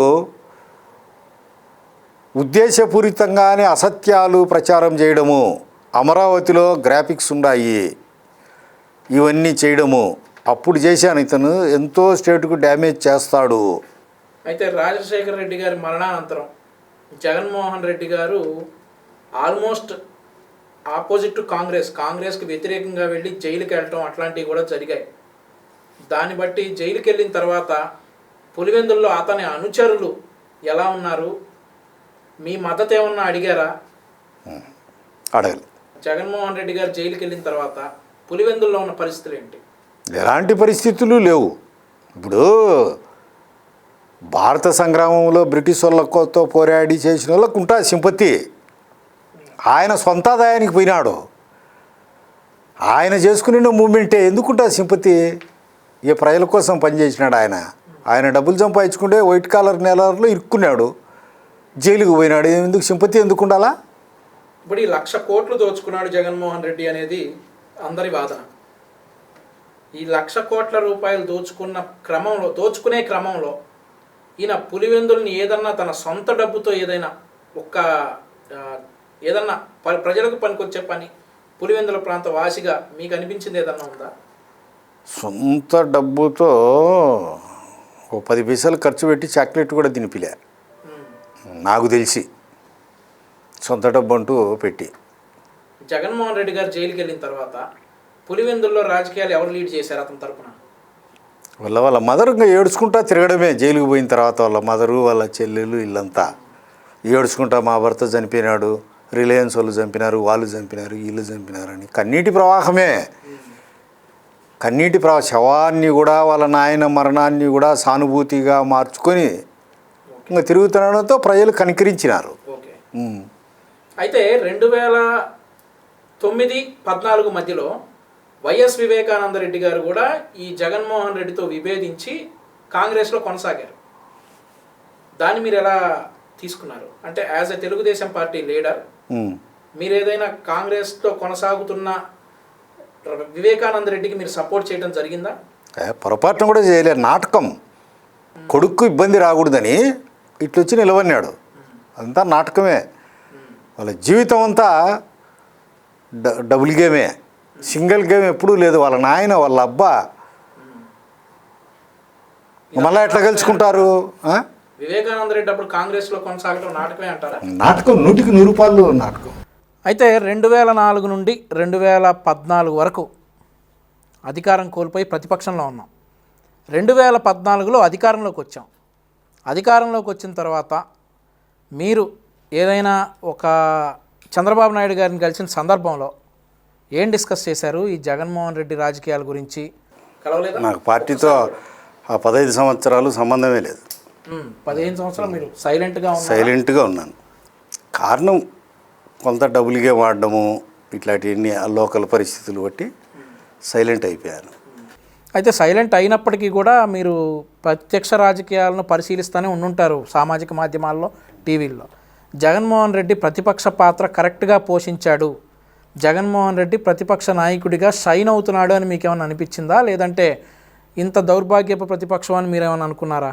అసెంబ్లీలో ఏ రోజన్నా మాట్లాడడం కానీ ఇంకొకటి కానీ పోవడంలోనే రిజైన్ ఇచ్చినాడు, పాదయాత్ర పెట్టుకున్నాడు.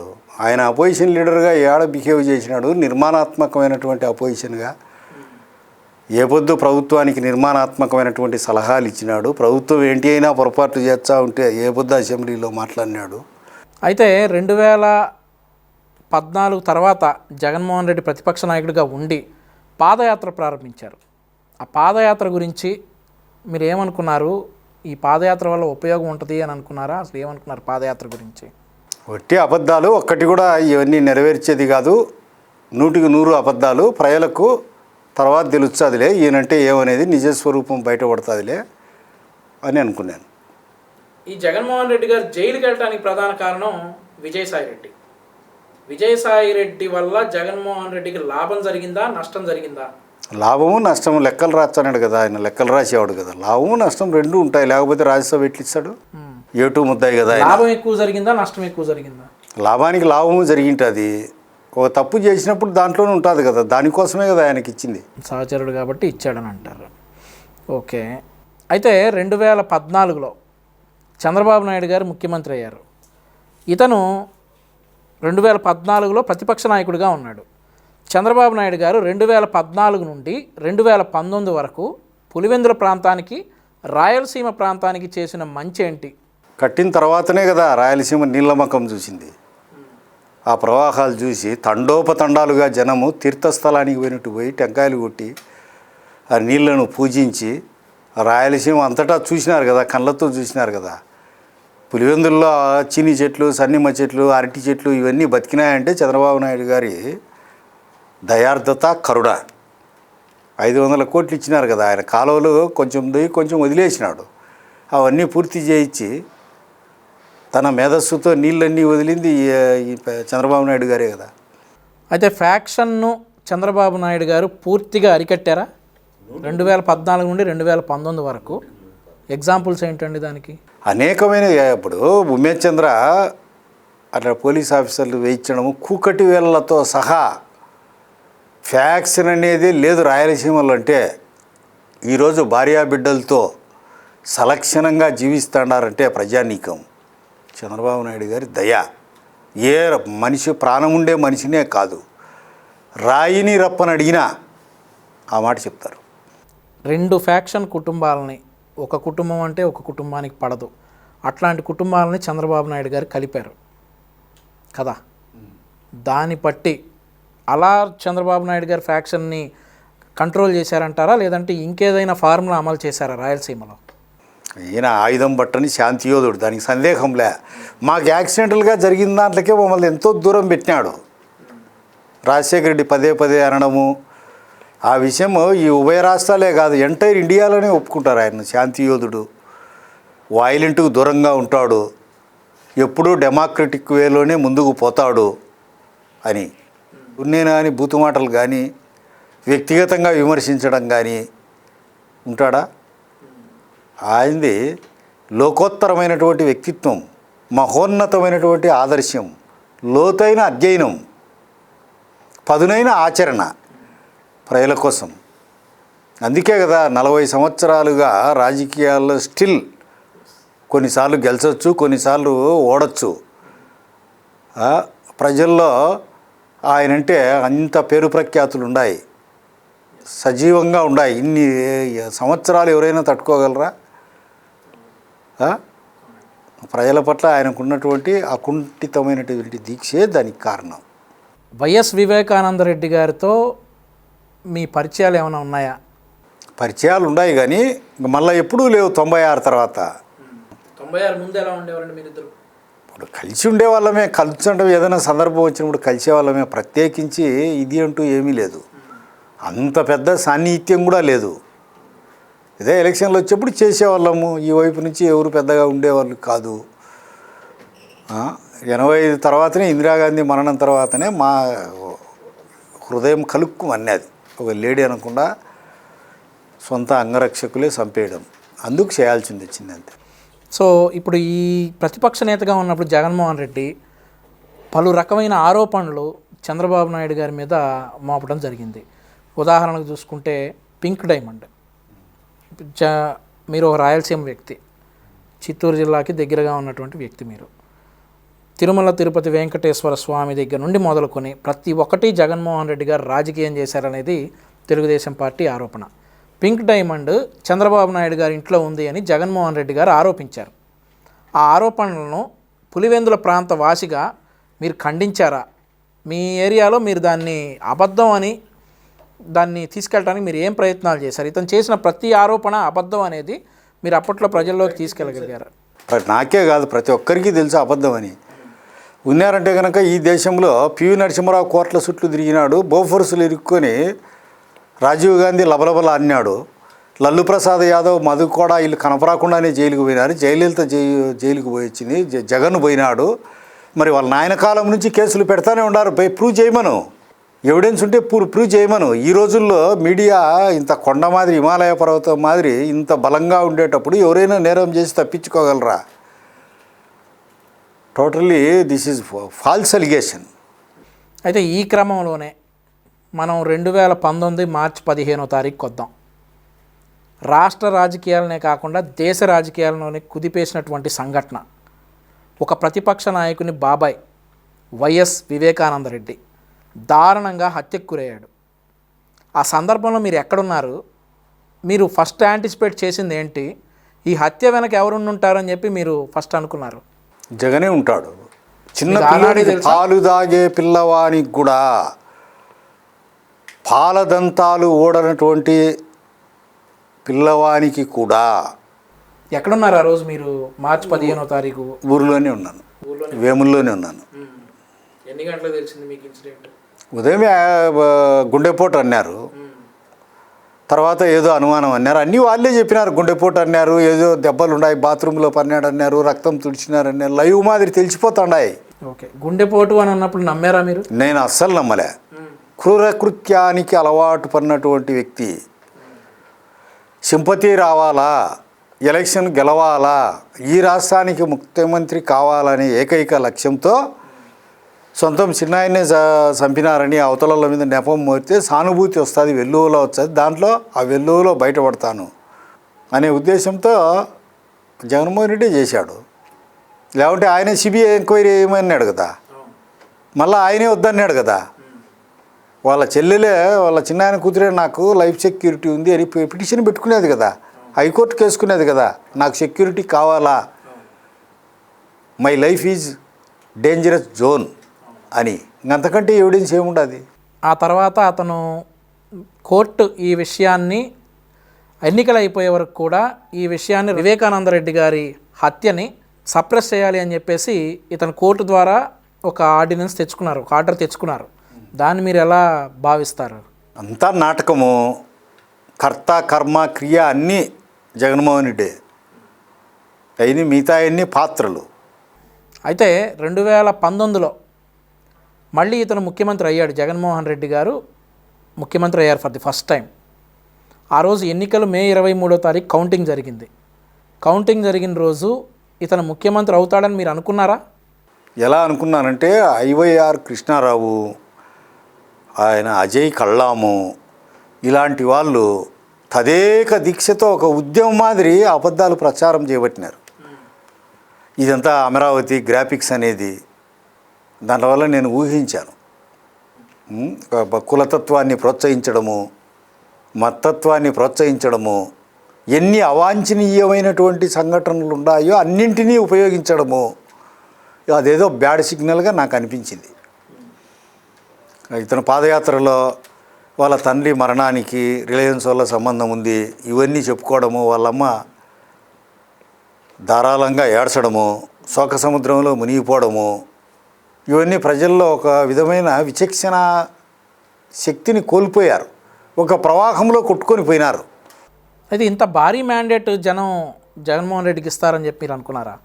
గెలిస్తే ఏదన్నా ఉద్యోగస్తులు టీచర్లు తెలుగుదేశం వల్ల ఈరోజు చెప్తాడు 3 లక్షల మందికి పెద్ద ఆయన ఉద్యోగాలు ఇచ్చినాడా ప్రాతస్మరణీయుడు మాకు అని. పిఆర్సీ ఆయన తెలుగుదేశం ఇచ్చినప్పటికీ ఈయన ఇంకా ఎక్కువ చేస్తాడు పని చేయమన్నాడని చెప్పి వ్యతిరేక భావం మనసులో పెట్టుకొని వాళ్ళు సచ్చిన ఓట్లు, పుచ్చిన ఓట్లు, కుంటి ఓట్లు, గుడ్డి ఓట్లు అవన్నీ ప్రతి బూత్లో వేశారు. సో అందుకే ఇంత భారీ మ్యాండేట్ వచ్చింది. 151 సీట్లతో గెలిచాడు. ఓకే, ఆ తర్వాత గెలిచిన తర్వాత ఇతను ముఖ్యమంత్రిగా ప్రమాణ స్వీకారం చేసి టిల్ డేట్ ఈ 3 సంవత్సరాల్లో పులివెందుల ప్రాంతానికి చేసిన డెవలప్మెంట్స్ ఏమని మీరు అనుకుంటా ఉన్నారండి? వాళ్ళు ముందు కలిసేదానికి అవకాశం ఉంటే కదా పట్టుమని 10 మంది ఆయన ఇంటర్వ్యూ తీసుకొని కలిసినారని చెప్పమని ఎవరునో. సీఎం కావడమే రక్తసిక్తమైన చేతులతో అయింటే వాళ్ళ చిన్నాయన్ని వధించి దారుణంగా పశువును కూడా నీళ్లు దాపి వధిస్తారు. పశువు కంటే హీనంగా వధించి బాత్రూంలో పడేసి అన్నీ ఆయన డైరెక్షన్లో జరిగింటియే. ఏం ఆశిస్తాం అతని నుంచి? డెవలప్మెంట్ ఏం చేయలేదంటారా పులివెందులకి ఇప్పటి వరకు? ఏమీ లేదు, సొంత డెవలప్మెంట్ తప్ప ఏమీ లేదు. రాయలసీమ ప్రాంతానికి నాకు తెలిసి ఏం జరిగింది ఎస్వి యూనివర్సిటీ వెంకటేశ్వర స్వామి డబ్బులతో కట్టినారు. పద్మావతి యూనివర్సిటీ ఎన్టీఆర్, ఇవన్నీ ధర్మలు తెలుగుదేశం పార్టీనే, బ్రహ్మసాగర్ అదే, బుగ్గవంక ప్రాజెక్ట్ అదే, చీయేరు ప్రాజెక్ట్ అదే, చిత్రావతి పెద్ద మన చంద్రబాబు నాయుడు గారి హయాంలో పూర్తయింది. రాయలసీమకు వచ్చిన రోడ్లన్నీ ఏంతోనే వచ్చినాయి, రుణమాఫీలు ఏంతోనే వచ్చినాయి, క్రాప్ ఇన్సూరెన్స్లు ఏంతోనే వచ్చినాయి, డ్రిప్పు ఏంతోనే వచ్చింది. సాఫ్ట్వేర్ ఇంజనీర్లు 2000 మందికి పైన ఈయన వల్లనే వచ్చినారు. వాళ్ళ ఈరోజు లయోలా కాలేజీగా పిలువబడే దాంట్లో పోస్టులన్నీ ఏడిచ్చింది తెలుగుదేశం గవర్నమెంటే. టీచర్ పోస్టులు ఇచ్చిందంతా గతంలో ఈయన ప్రత్యేకించి చేసింది ఏముంది మీరు తెలుగుదేశం పార్టీ వాదిగా కాకుండా ఒక పులివెందుల ప్రాంత నివాసిగా జగన్మోహన్ రెడ్డి ముఖ్యమంత్రి అయిన తర్వాత పులివెందులకు కానీ రాయలసీమ ప్రాంతానికి కానీ ఏది చేయలేదంటారా? ఏమీ లేదు. వాళ్ళు బిల్లులు చేసుకునేదానికి కొన్ని చేసిండొచ్చు, కాలువల్లో తొగడమో, తలకాయ ఇడిచిపెట్టి కాలువలను. తలకాయ పూర్తి అయితే కదా, తలకాయ లేకుండా మనిషి బతుకుతాడా? ముందు ప్రాజెక్టు హెడ్ వర్క్స్ అన్నీ పూర్తి చేసిన తర్వాత కదా కాలువలు అవన్నీ. పోతిరెడ్డిపాడు రాయలసీమ ప్రాజెక్టు అని ఏది నీళ్ళ మీద మూటే కడతాడు ఈయన. కడపకు స్టీల్ ప్లాంట్ అన్నారండి, ఏది వాళ్ళ నాయన ఒక ఫౌండేషన్ స్టోన్ వేసా, ఈయన ఒకటి వేసా, ఏది అసలు ఆ ఏరియాలో ఇంతవరకు ఏమి ఫౌండేషన్ స్టోన్ తప్ప ఏమీ లేదా? అబ్బా దమ్మిడిలే, దమ్మిడి కూడా దానికి ఇచ్చింటే కదా. ఇస్తాడని మీరు నమ్ముతున్నారా? నమ్మలే, నేనే కాదు వాళ్ళ పార్టీ వాళ్ళే నమ్మలే. ఎందుకు ఓటేసినాంరా అని వాళ్ళ పార్టీ వాళ్ళే మదన పడుతున్నారు. కడప మొత్తంలో ఈసారి 2024లో వైఎస్ఆర్ కాంగ్రెస్ పార్టీకి ఎన్ని సీట్లు వస్తాయని మీరు అనుకుంటున్నారు? ఎన్ని రావని నా అభిప్రాయం. కడప వన్ సైడ్ అవుతుందా తెలుగుదేశం పార్టీకి? విజయడంకా పులివెందుల్లోనే మహోజ్వలమైనటువంటి తెలుగుదేశం పతాకాన్ని పులివెందుల నుంచే రెపరెపలాడిస్తాం. మాకున్నటువంటి క్యాడరు చాలా గొప్పది. ఎటువంటి విపత్కర పరిస్థితులనైనా ఎదుర్కొని ప్రజాస్వామ్య పద్ధతుల్లో, అహింసాత్మకమైనటువంటి పద్ధతుల్లో పోరాడగలిగినటువంటి స్థాయి మాకుంది. మాకు తెలుగుదేశం పార్టీకి ఒక సిద్ధాంతం ఉంది, ప్రజల మీద ఒక కమిట్మెంట్ ఉంది. ఆ కమిట్మెంట్తో మేము ఓడిస్తామని ఘనంగా నమ్ముతున్నాం. అయితే 2021లో కుప్పం మున్సిపాలిటీ వైఎస్ఆర్ కాంగ్రెస్ పార్టీ గెలుచుకొని సంబరాలు చేసుకుంది. ఇలాంటి గిఫ్ట్ మీరు పులివెందుల నుండి ఏమేం గిఫ్ట్లు, రిటర్న్ గిఫ్ట్లు ఇవ్వబోతా ఉన్నారు? వాళ్ళు దొంగ ఓట్లు, డబ్బు, పోలీసుల ద్వారా బెదిరింపులు ఇవన్నీ వాళ్ళు చేసుకొని మేము ప్రజాస్వామ్య పద్ధతుల్లోనే గెలుస్తాం. పులివెందుల సీటే గెలుస్తాం, అసెంబ్లీ సీటే గెలుస్తారు. అసెంబ్లీ సీటే గెలిచి పెద్ద ఆయనకు దక్షిణగా జగన్మోహన్ రెడ్డిని పులివెందుల్లో ఓడిస్తారు, బహుమతిగా ఇస్తాం పెద్ద ఆయనకు. రోజులన్నీ ఒక్క తీరుగా ఉంటాయా? పెద్ద పెద్ద చక్రవర్తులు దౌర్జన్యం చేసిన వాళ్ళంతా కాలగర్భంలో కలిసిపోయినారు. మహనీయులంతా వాళ్ళమ్మ ఓడిపోలే విశాఖపట్నంలో. వాళ్ళ జయమ్మ 4 ఓట్లతో పంచాయతీ బోర్డు మెంబర్ ఓడిపోయింది. వన్స్ అపాన్ ఏ టైం. రాయారెడ్డి తన జీవితకాలంలో సర్పంచ్గా గెలిచలే. ఎల్ఎం బ్యాంకు చైర్మన్కు అన్ని డూప్లికేట్ నామినేషన్లు ఇచ్చే కనుక్కొని మందలిచ్చారు. ఒక మనిషి కూడా దొరకలే. అయితే జగన్మోహన్ రెడ్డి గారిని కనుక మీరు ఓడిస్తే ఇది ఒక సెన్సేషనే అంటారా పులివెందుల్లో? ఇది చాలా కామన్ విషయం అని అంటారా? కామన్ విషయం ఏముంది, వాళ్ళమ్మ ఓడిపోయింది, ఎవరు పట్టించుకున్నారు? బీజేపీ అక్కడ బలం లేని పార్టీ కదా ఈ స్టేట్లో. ఎంతతో ఓడిపోయింది? భారీగా ఓడిపోయింది కదా. అదేం పెద్దదే. వాళ్ళ మామే కాదు. నేను ఈరోజు చెప్తాడా, గోడకు రాసుకోండి, 175 సీట్లు పోకపోతే ఆ రోజు నన్ను మళ్ళీ ఇంటర్వ్యూకి పిలిచి ఇదే ప్రశ్న అడగండి. 175 సీట్లు వైఎస్ఆర్ కాంగ్రెస్ పార్టీ ఓడిపోతుందంటారు. 100కి 100 పాళ్ళు. అయితే ఈవిడ 2014లో విశాఖపట్నం నుంచి కంటెస్ట్ చేసింది. మీరు ఏమనుకున్నారు? గెలుస్తుందని అనుకున్నారు? ఓడుతుందని అనుకున్నారు. మొన్న ఈ మధ్య కాలంలో పులివెందులో వెళ్ళిపోయి వైజాగ్లో ఏదో దౌర్జన్యాలు చేశారని చెప్పేసి న్యూస్ వచ్చాయి. అది మీ దృష్టిలో ఉందా? 24 గంటలు సందు దొరికితే కుప్పటిచ్చి దూకాలని ఉన్నారు మా వాళ్ళు, వైఎస్ఆర్ కాంగ్రెస్ వాళ్ళు, పులివెందుల వాళ్ళు. ఏడ ఏం దొరుకుతుందని. ఒక విశాఖపట్నం ఏమి రవిగాంచని చోట కవిగాంచునని మా వాళ్ళు దొరలేని ప్లేస్ ఏదో చెప్పండి. ఉగాండా కూడా పోయి వచ్చారు, సౌత్ ఆఫ్రికా, నైజీరియా. అక్కడ కూడా ఖనిజాలు, పంటలు, భూములు, లిక్కర్ బిజినెస్లు అక్కడ కూడా చేయగలిగినటువంటి కెపాసిటీ ఉండేవాళ్ళు. గాలిలో ఎగిరే పక్షి జాడ కూడా చెప్పగలరు, నీళ్ళల్లో చేప జాడ కూడా మళ్ళీ సంవత్సరానికి ఎదిగినా చెప్పగలరు. అటువంటి దాంట్లో ఉద్దండ పిండాలు. దానికి ఏమి డొక్కాలేదు. జగన్మోహన్ రెడ్డి అనుచరులంతా, పులివెందుల్లో ఉన్న అనుచరులంతా ఫైనాన్షియల్గా స్ట్రాంగ్ అయ్యారా ఈ 3 సంవత్సరాలు? అంటే వాళ్ళకు కూడా ఏం అందలే. కొందరు అందుతున్నారు, వాళ్ళకు దగ్గరగా ఉండేవాళ్ళు, ఇట్లాంటి వాళ్ళంతా. కొందరికి అందలే. కొందరికి పాడా గీడ అని ఆ వర్కులు ఈ వర్కులు కొంత పడతానట్టే ఉంది. అందరికీ పడతానట్టు లేదు. కొంత అసంతృప్తితోనే కనపడుతున్నారు. ఓన్ క్యాడర్ కూడా స్టేట్ వైడ్ పులివెందులో అసంతృప్తితోనే ఉంది. వాళ్ళు ఏమైనా దెబ్బేస్తారా ఈసారి జగన్మోహన్ రెడ్డిని ఎన్నికల్లో? దెబ్బేస్తారు అంటే మనము తెలుగుదేశం పార్టీ ఆడ స్వశక్తిని పెంచుకోవాలి. మేమంతా యునైట్ కావడము, ఒక్క బాటగా ముందుకు కదలడము, ఐక్యత కావడము. అక్కడ ఎవరైనా డబుల్ గేమ్ ఆడేవాళ్ళు తెలుగుదేశంలో ఉంటే వాళ్ళని దూరం పెట్టడము.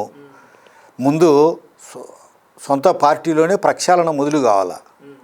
మేమంతా అన్నదమ్ముల కంటే ఐక్యతగా ఉండాలా, ఓడించాలా అనే పౌరుషం ఉండాలా. 1983 నుంచి ఓడిపోతున్నాం. ఎందుకు ఓడిపోతున్నాం? ఎత్తుగడల లోపమా? తెలుగుదేశం పార్టీ ఏమీ చేయలేదా? తెలుగు జాతికి ఉండే ఈ ప్రపంచంలో ఏకైక పార్టీ తెలుగుదేశం పార్టీ. గౌతమీపుత్రుల కీర్తి పతాకాన్ని పైకి గగన వీధులకు ఎగిరేసింది తెలుగుదేశం పార్టీ. ఒకప్పుడు జనగణమన, వందే మాతరం భారతదేశంలో జాతీయ గీతాలు అయినాయి. చెయ్యెత్తు జైకొట్టు తెలుగోడా కానీ, మా తెలుగు తల్లికి మల్లెపూదండా కానీ ఎవరన్నా అనుకుంటున్నారా? తెలుగుదేశంతోనే కదా దాంతో పాటు సమానంగా కీర్తి ప్రతిష్టలు ఈరోజు వచ్చినాయంటే. 2500 సంవత్సరాల తెలుగు జాతి చరిత్రకు నాయకత్వం వహించి ఆ పేరుతో పెట్టుకునే తెలుగుదేశం పార్టీ. ఈరోజు సుమారు 30 కోట్ల మంది ప్రపంచవ్యాప్తంగా తెలుగులు ఉంటే ఒకే ఒక్క పార్టీ తెలుగు భాష మీద ఉండేది. అటువంటి పార్టీ తరపున, ఇంత మహోజ్వలమైనటువంటి చరిత్ర ఉండే పార్టీ తరపున మహోజ్వలమైనటువంటి తెలుగుదేశం పతాకాన్ని రెపరెపలు ఆడిస్తాం. ఈ వైఎస్ఆర్ కాంగ్రెస్ పార్టీ చేసినటువంటి దుశ్చర్యలను ఈ భారతదేశంలో గంగా, యమున, సరస్వతి, తుంగభద్ర, కృష్ణ లాంటి పవిత్ర నదీ జలాలు ఉత్తుంగ తరంగ నినాదాలతో పొంగి ప్రవహించే ఈ పవిత్ర భారతదేశంలో ఆ నదీ జలాల్లో వైఎస్ఆర్ కాంగ్రెస్ చేసినటువంటి పాపాలను, అన్యాయాలను, ఘోరాలను ముంచి లేపినా కానీ పునీతం కారు. ఇది నా నిశ్చితాభిప్రాయం. మా పెద్ద ఆయనకు కోపం వచ్చింది. అలుగుటయే ఎరుంగని మహామహితాత్ముడు అజాతశత్రువే అలిగిన నాడు సాగరములన్నీ ఏకము కాకపోవునే అని కర్ణులు 10,000 నొత్తురు సత్తురు రాజరాజ అని చెప్పినాడు కదా. పెద్ద ఆయనకు ఇన్నాళ్ళకు ఆగ్రహం కలిగింది. సముద్రునికే ఆగ్రహం కలిగితే ఎట్టుంటుంది? ఊళ్ళే ముంచేస్తుంది. ధర్మరాజుకు ఆగ్రహం కలిగితే ఎట్లుంటుందో చెప్పినాడు కదా శ్రీకృష్ణ భగవానుడు. ఈయన నిజంగా ఆగ్రహం కలిగింది, ప్రజలకు ఇంత అన్యాయం జరుగుతూ ఉంది, ఈ పార్టీ నుంచి విముక్తి కలిగించి తెలుగు జాతికి పట్టాభిషేకం చేయాలా, తెలుగు జాతిని కాపాడాలా, ఒక మహోన్నతమైనటువంటి లక్ష్య సాధన కోసం, ఆ పవిత్రమైన కార్యక్రమం కోసం ఆయన పోరాడుతున్నాడు. కాబట్టి విజయడంకా మోగిస్తాము. ఆయన ఇన్స్పిరేషన్ నిరంతరాయంగా మాలో కరెంటు ప్రసరించినట్టు ప్రసరిస్తూ ఉంటుంది. ఏ ఒక్కరం వెనక్కి తగ్గము, మేము పోరాటం చేస్తాం. ఆ పోరాట పద్ధతులు కూడా మాకు తెలుసు. అయితే 2019లో జగన్మోహన్ రెడ్డి గారు ముఖ్యమంత్రి అయిన తర్వాత ఆయన చేస్తున్నటువంటి అరాచకాలు, వాళ్ళ పార్టీ నాయకులు చేస్తున్నటువంటి అరాచకాలు చాలా ఉన్నాయి. వాటిలో భాగంగా ఆడవారిపై అఘాయిత్యాలు కూడా దారుణంగా రాష్ట్రంలో పెరిగిపోయాయి. మీ పులివెందుల ప్రాంతంలో నాగమ్మ అనే దళిత మహిళ అత్యాచారానికి గురై చనిపోయింది. ఎవరు అడిగేవాడు కూడా లేదు. ఒక నాగమ్మ అమరావతిలో ఎంతమందిని లోటా కట్టెలు తీసుకొని పోలీసులు చితకబాదినారు. ఇప్పుడు సుబ్బరావు అనే వైశ్యుడు 4 కాళ్ళ జీవాల్లో మేకమెత్తన, 2 కాళ్ళ జీవాల్లో వైశ్యుడు మెత్తన అనే లోకోక్తి అందరం విన్నామా? అతను వాళ్ళ పార్టీ వాడే, అక్కడికి ఓట్లేసేవాడే. కాదయ్యా మనం తప్పులు చేస్తున్నాము, మనం చాలా ఇబ్బంది పడతామని చెప్పిన దానికి మోకాళ్ళ మీద నిలబెట్టి చేతులెత్తి దండం పెట్టిస్తారా? ఎక్కడికి పోతుంది ఆంధ్రజాతి? ఎక్కడికి ప్రయాణం ఆంధ్రజాతి ప్రయాణం? ఎన్ని 50 సంవత్సరాల 100 సంవత్సరాల వెనకబడింది. అయితే ఈ నాగమ్మ అనే మహిళ, ఈ నాగమ్మ మీ పులివెందుల ప్రాంతవాసి. ఆవిడ అత్యాచారానికి గురై దారుణంగా హత్యకు గురైంది. ఒక ముఖ్యమంత్రి నియోజకవర్గంలోనే ఇలా జరిగింది. ఆ విషయం మీ దృష్టికి ఉందా? మీరు వెళ్ళారు? ఆ రోజు నేను పోయాను. ఏం జరిగింది అసలు అక్కడ? ఒక అమ్మాయిని ఆమెను చంపేశారు. అది ఇంకా నేను చెప్పలేను. సున్నితమైన భాగాల్లో పొడిచి క్రూరాతి క్రూరంగా చంపేశారు. దాని ఎలాంటి పరితాపం కానీ ప్రాయచిత్తం కానీ, అయ్యో పాపం ఒక మహిళకి ఇలా జరిగిందే అని అడిగిన వాళ్ళే లేరు. మేము పోరాటం చేశాం, పోయాం అక్కడికి. ఆ తర్వాత చూసుకుంటే మరి తెలుగుదేశం పార్టీ ఒక కమిటీ వేసింది ఆ హత్య గురించి ఎంక్వైరీ చేయమని. తెలుగుదేశం పార్టీ నుండి ఎస్సీసీఎల్ అధ్యక్షులు ఎంఎస్ రాజు గారు, తెలుగు మహిళా అధ్యక్షురాలు అనిత గారు ఆ నాగమ్మ చావు వెనక కారణం కనుక్కోవడానికని పులివెందుల ప్రాంతానికి వస్తే వాళ్ళ మీద ఎస్సీ ఎస్టీ అట్రాసిటీ కేసు పెట్టారు. అది మీ దృష్టిలో ఉందా? ఉంది. అదే కాదు, అమరావతికి పోరాడుతుంటే ఎవరి కోసమైతే ఎస్సీ ఎస్టీ అట్రాసిటీ కేసు పెట్టినారో వాళ్ళకి అన్యాయం జరిగినప్పుడు స్పందించమని వాళ్ళ మీదనే కేసు పెట్టింది కూడా స్టేట్ అంతా తెలిసిపోయింది. సో ఇదంతా చూసి జగన్మోహన్ రెడ్డిని ప్రతిపక్షం తుగ్లక్ పాలన అని ఒక పేరు పెట్టింది. ఆ పాయింట్ నేను ఒప్పుకోను. మహమ్మద్ బిన్ తుగ్లక్ కొన్ని పొరపాట్లు చేసిండొచ్చు, ఢిల్లీ నుంచి దౌలతాబాద్కు మార్చిండొచ్చు, రాగి నాణ్యాలను తోలు నాణ్యాలుగా మార్చిండొచ్చు. గొప్ప ఆర్థిక నిపుణుడు, గొప్ప విద్యావేత్త, అతనితో పోల్చే అంత అది కరెక్టు కాదు. ఆ 2 తప్పులే ఆయన చేసింది. మహాపండితుడు మహమ్మద్ బిన్ తుగ్లక్, గొప్ప ఆర్థికవేత్త, ఫింగర్ ప్రింట్స్ మీద చెప్పగలిగినటువంటి కెపాసిటీ ఉండేవాడు. ఒక పాలనా పరంగా జగన్మోహన్ రెడ్డి పాలనను మీరు ఏమి విశ్లేషిస్తారు? దీన్ని పాలన అంటారా? ఒక పరిపాలకుడు ఎట్లుండాలా? మనకు ఉపనిషత్తులు ఏం చెప్తున్నాయి, వేదాలు ఏం చెప్తున్నాయి? ఒక పరిపాలకుడు తండ్రి వంటి వాడు ప్రజలకు. రామాయణం కానీ మహాభారతం కానీ ఒక్కసారి పరీక్షించండి, 18 పురాణాలు కానీ. దాంట్లో ఏముంది? ప్రజలను కన్నబిడ్డలుగా రాముడు పరిపాలించెను, ధర్మరాజు కన్నబిడ్డలుగా పరిపాలించెను తన ప్రజలను. అశోక చక్రవర్తి ఏం చెప్పినాడు? నా ప్రజలకు ఎవరైతే వ్యతిరేకం చేస్తారో వాళ్ళంతా నాకు శత్రువులు, నా ప్రజలకు ఎవరు అనుకూలమవుతారో వాళ్ళంతా నాకు మిత్రులు. ప్రజలకు ఏ అవసరం పడినా రాత్రి కానీ అపరాత్రి కానీ నేను రానివాసంలో రాని చెంత ఉన్నప్పటికి కూడా వాళ్ళు వితౌట్ పర్మిషన్ నా దగ్గరికి రావచ్చు. రాముడు ఏం చెప్పాడు? గంట పెట్టినాడు, ఎప్పుడైనా అంతఃపురంలోకి ప్రవేశించవచ్చని. ఈరోజు ప్రవేశించే పరిస్థితి ఉందా? దీన్ని పరిపాలన అంటారా? పరిపాలకుల్లో అష్టదిక్పాలకులు ఉంటారని మనకు భారతీయులకు వేదాలు చెప్తాయి. పార్టీ పరంగా ఉండొచ్చు, వాళ్ళ పార్టీకి చేసుకోవచ్చు. ప్రజల కళ్ళ నీళ్ళు చూస్తారా? దానికి మళ్ళా దేవుని రాజ్యమా? దేవుని రాజ్యం ఈ విధంగా ఉంటుందా? ఈ విధంగా ఊహించగలరా? హుద్హుద్ తుఫాన్ జరిగినప్పుడు ఆగ మేఘాల మీద పోయి వితిన్ 1 వీక్లో కరెంటును పునరుద్ధరించినాడు.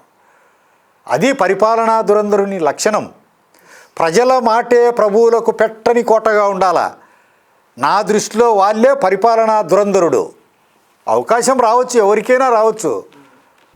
అయితే ఈ ఇన్సిడెంట్స్ తర్వాత జగన్మోహన్ రెడ్డి గారికి పిల్లనిచ్చినటువంటి మామ గంగిరెడ్డి గారు, ఆయన గుండెపోటుతో చనిపోయారు అని చెప్పేసి చెప్పారు. ఈ గంగిరెడ్డి గారే వివేకానంద రెడ్డి గారి డెడ్ బాడీకి కుట్లేసిన వ్యక్తి కూడా. అవును, ఆయన హాస్పిటల్ నుంచి వచ్చినారు. సో ఈయన గుండెపోటుతో చనిపోయారు కరోనా సెకండ్ వేవ్లో అనుకుంటా. సో ఆ విషయంలో మీకేమైనా అనుమానాలు ఉన్నాయా? చాలామంది అన్నారు, కానీ నేను చెప్పినా కదా, మరణాంతాన్ని వైరాని నీ చనిపోయిన మీద ఎందుకు, నాకు మానవత్వం ఉంది అని దాని గురించి నేను నో కామెంట్. అనుమానాలు అయితే ఉన్నాయి, మీ ప్రశ్న నాకు అర్థమైంది. ఆయన మరణం పట్ల అనుమానాలు, అదే మరణం పట్ల అనుమానాలు అడుగుతున్నాను నేను. ఉన్నాయి, అనేక మంది ప్రశ్నించారు. ఏంటి అనుమానాలు? ఏం అనుమానాలు ఉన్నాయి? వాళ్ళే ఇంజక్షన్ వేసో ట్యాబ్లెట్ వేసో సిబిఐకి సాక్షిగా ఉపయోగపడతాడు, ఈయన 74-75 సంవత్సరాలు ఉండి లాభమేముంది అని పరలోక యాత్రకు పంపించినారని ప్రజల్లో సమాచారం అన్ని వర్గాల నుంచి. అది మీ ఆరోపణ లేదంటే ప్రజాభిప్రాయము, నా ఆరోపణ కాదు. నేను ఆయనతో ఎప్పుడూ మాట్లాడను, చాలా ఏళ్ళైంది మాట్లాడక. గంగిరెడ్డి గారితో కూడా మీకు అప్పట్లో 95 నుంచి మా పక్క ఊరు వాడే, వాళ్ళది గొల్లగుడురు. ఆ ఊరికి ముందు మాది వచ్చేది, మా పొలాల్లోనే రావాలి. వేముల స్టూడెంటే. ఆయన స్కూల్ కట్టిన ఫస్ట్లో ఆయనకు 359 స్కూల్ ఫస్ట్, 79లో నేను స్కూల్ ఫస్ట్ 370. 10th క్లాస్లోనా 370 మార్కులు, 600 కాపుడు 600. First class student. ఒకటే స్కూల్ ఫస్ట్ నేనే, ఫస్ట్ క్లాస్ స్టూడెంట్ నేనే, ఒక్కళ్ళే. ఆయనకు 359. ఒక్క మార్క్తో ఆయన ఫస్ట్ క్లాస్ కోల్పోయారు. అయితే ఆయన స్కూల్ ఫస్టే.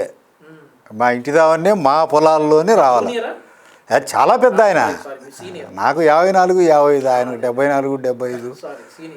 సో గంగిరెడ్డి గారి మరణానంతరం ఏదైనా ఈ వైఎస్ వివేకానంద రెడ్డి గారి హత్య కేసు పక్కదారి పడుతుంది అని మీకు అనిపించిందా? నాకు ముందే అనిపించింది, పైనుంచి వచ్చిన ఆర్డర్సే. అసలు నేరస్తులకు శిక్ష పడుతుందని అంటారా ఇప్పటికి? నా అభిప్రాయము తప్పించుకోలేరని. లల్లు తప్పించుకునేడా కాలం కావచ్చు, లేటు కావచ్చు. అంటే అది అవినీతి కేసు, ఇదేమో హత్య కేసు కదా. అదైనా తప్పించుకోలేరు, ఇదైనా తప్పించుకోలేరు. పెద్ద తలకాయ దొరికిద్దా లేదంటే పెద్ద తలకాయ కింద ఉన్నటువంటి చిన్న తలకాయలకి శిక్ష పడిద్దా అంటారా?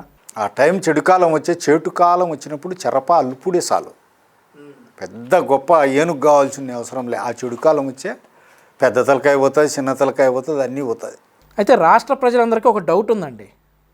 జగన్మోహన్ రెడ్డి గారు ప్రతిపక్ష నేతగా ఉన్నప్పుడు పాదయాత్ర సమయంలో ఊకదంపుడు ఉపన్యాసాలు ఇచ్చారు.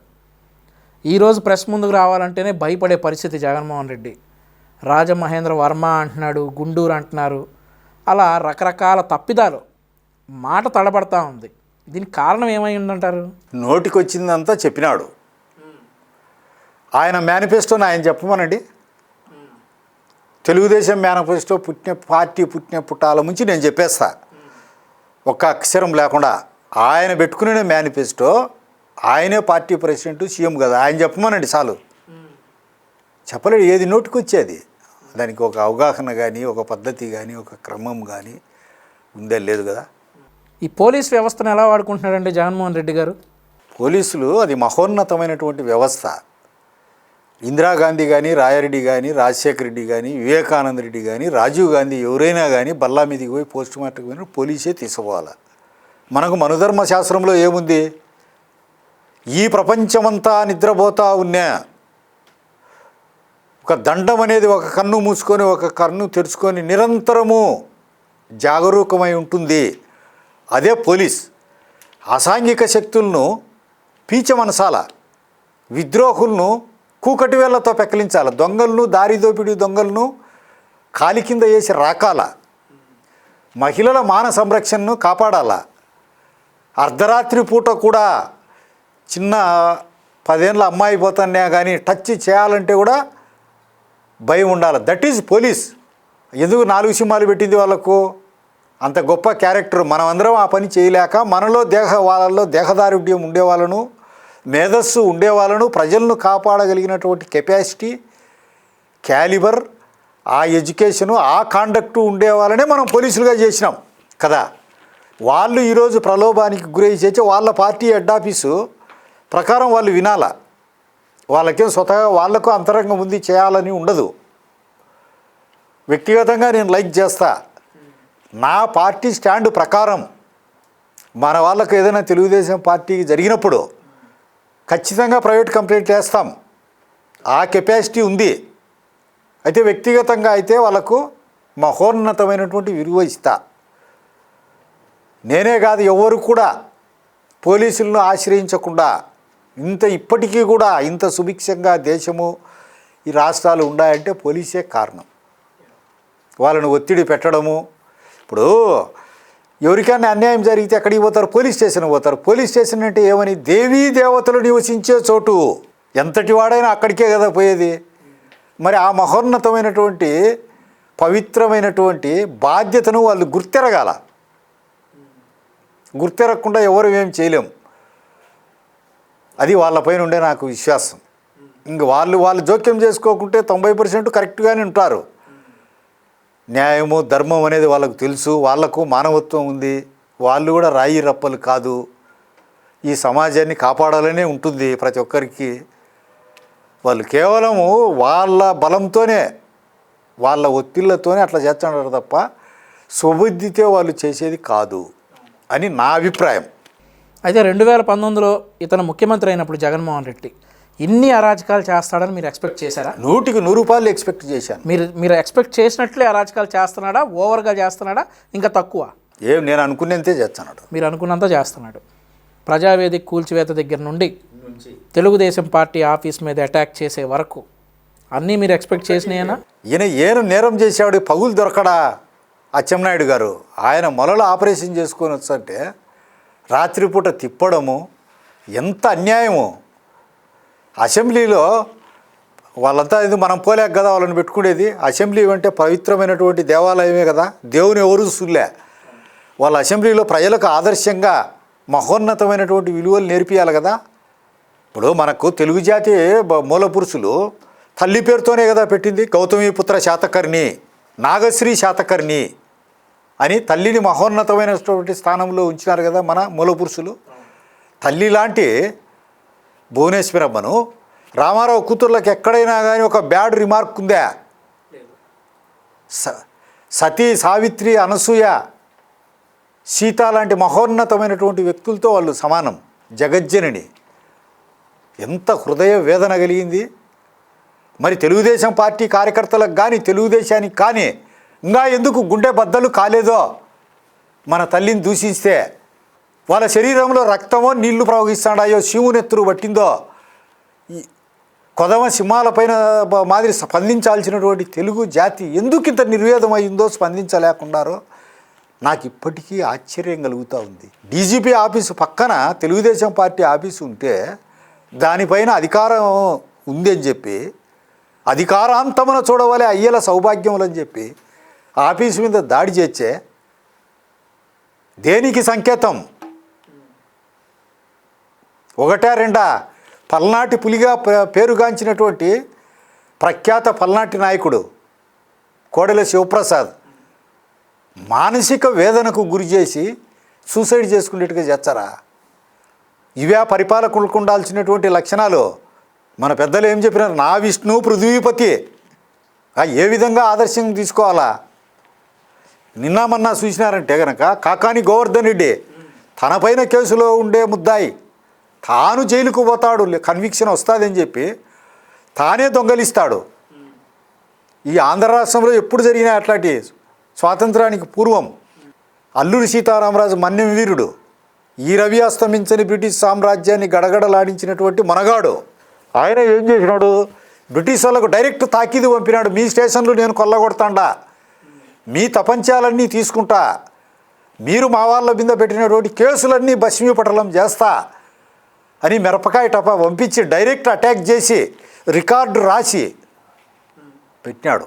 అందుకు చరిత్రలో మణిపూస మాదిరి మిగిలిపోయినాడు. నువ్వు నీమైన ఉండే కేసులకు నీ మంత్రి పని నిలబెట్టుకునేదానికి కోర్టులను అటాక్ చేసి దొంగతనాలు చేశారు. కోర్టులో దానికి మళ్ళా పోలీసులు కవరింగ్ ఇనుంకుపోయినాడు. తుక్కు ఇనుము పెట్టే ప్రదేశం కోర్టా? కోపం వచ్చిందా, నవ్వుకున్నారా మీరు? విజయారావు ఎస్పీ గారు, నెల్లూరు ఎస్పీ గారు ఈ ప్రెస్ మీట్ వినగానే అసహ్యం వేసింది. కోపము నవ్వు కాదు, అసహ్యం లేక దానికి మళ్ళా ఒకరు పోతే, ఒక మహమ్మదీయుడు పోతే మహమ్మదీయుడు శవమై తేలినాడు. దానికి దీనికి లింకు లేకుండా కాకాని గోవర్ధన్ రెడ్డి విల్లాకు పోయినటువంటి వ్యక్తి ఎందుకు దుర్మరణం చెందినాడు? నెల్లూరులో ఈ ఎస్పీ గారు దొంగలించినట్టు చెప్తున్న వ్యక్తి హయత్ అనే ఒక మహమ్మదీయుడే. మరి ఇక్కడ చనిపోయిన వ్యక్తి కూడా మహమ్మదీయుడే. దీనికి ఏమైనా లింక్ ఉందంటారా? 100% లింక్ ఉంది. దొంగలు ఎక్కడన్నా కోర్టు పోలీస్ స్టేషన్కి పోతారా? 14 కేసుల్లో ముద్దాయిగా ఉన్నటువంటి వ్యక్తి ఆడ కాగితాలు తప్ప ఏం దొరుకుతాయి? మీరు ప్రయోగించినటువంటి అస్త్రాలే ఎన్ని దుబ్బితే పోతారా పోలీస్ స్టేషన్కి? ఎంత కంప్లైంట్ ఇవ్వాలనేవాడు కానీ, ముద్దాయిగా ఉండేవాడు కానీ బాధపడతానే పోతాడు పోలీస్ స్టేషన్కు, హాస్పిటల్కు. ఎవడు సంతోషంగా పోడు, వాళ్ళు పోతారా?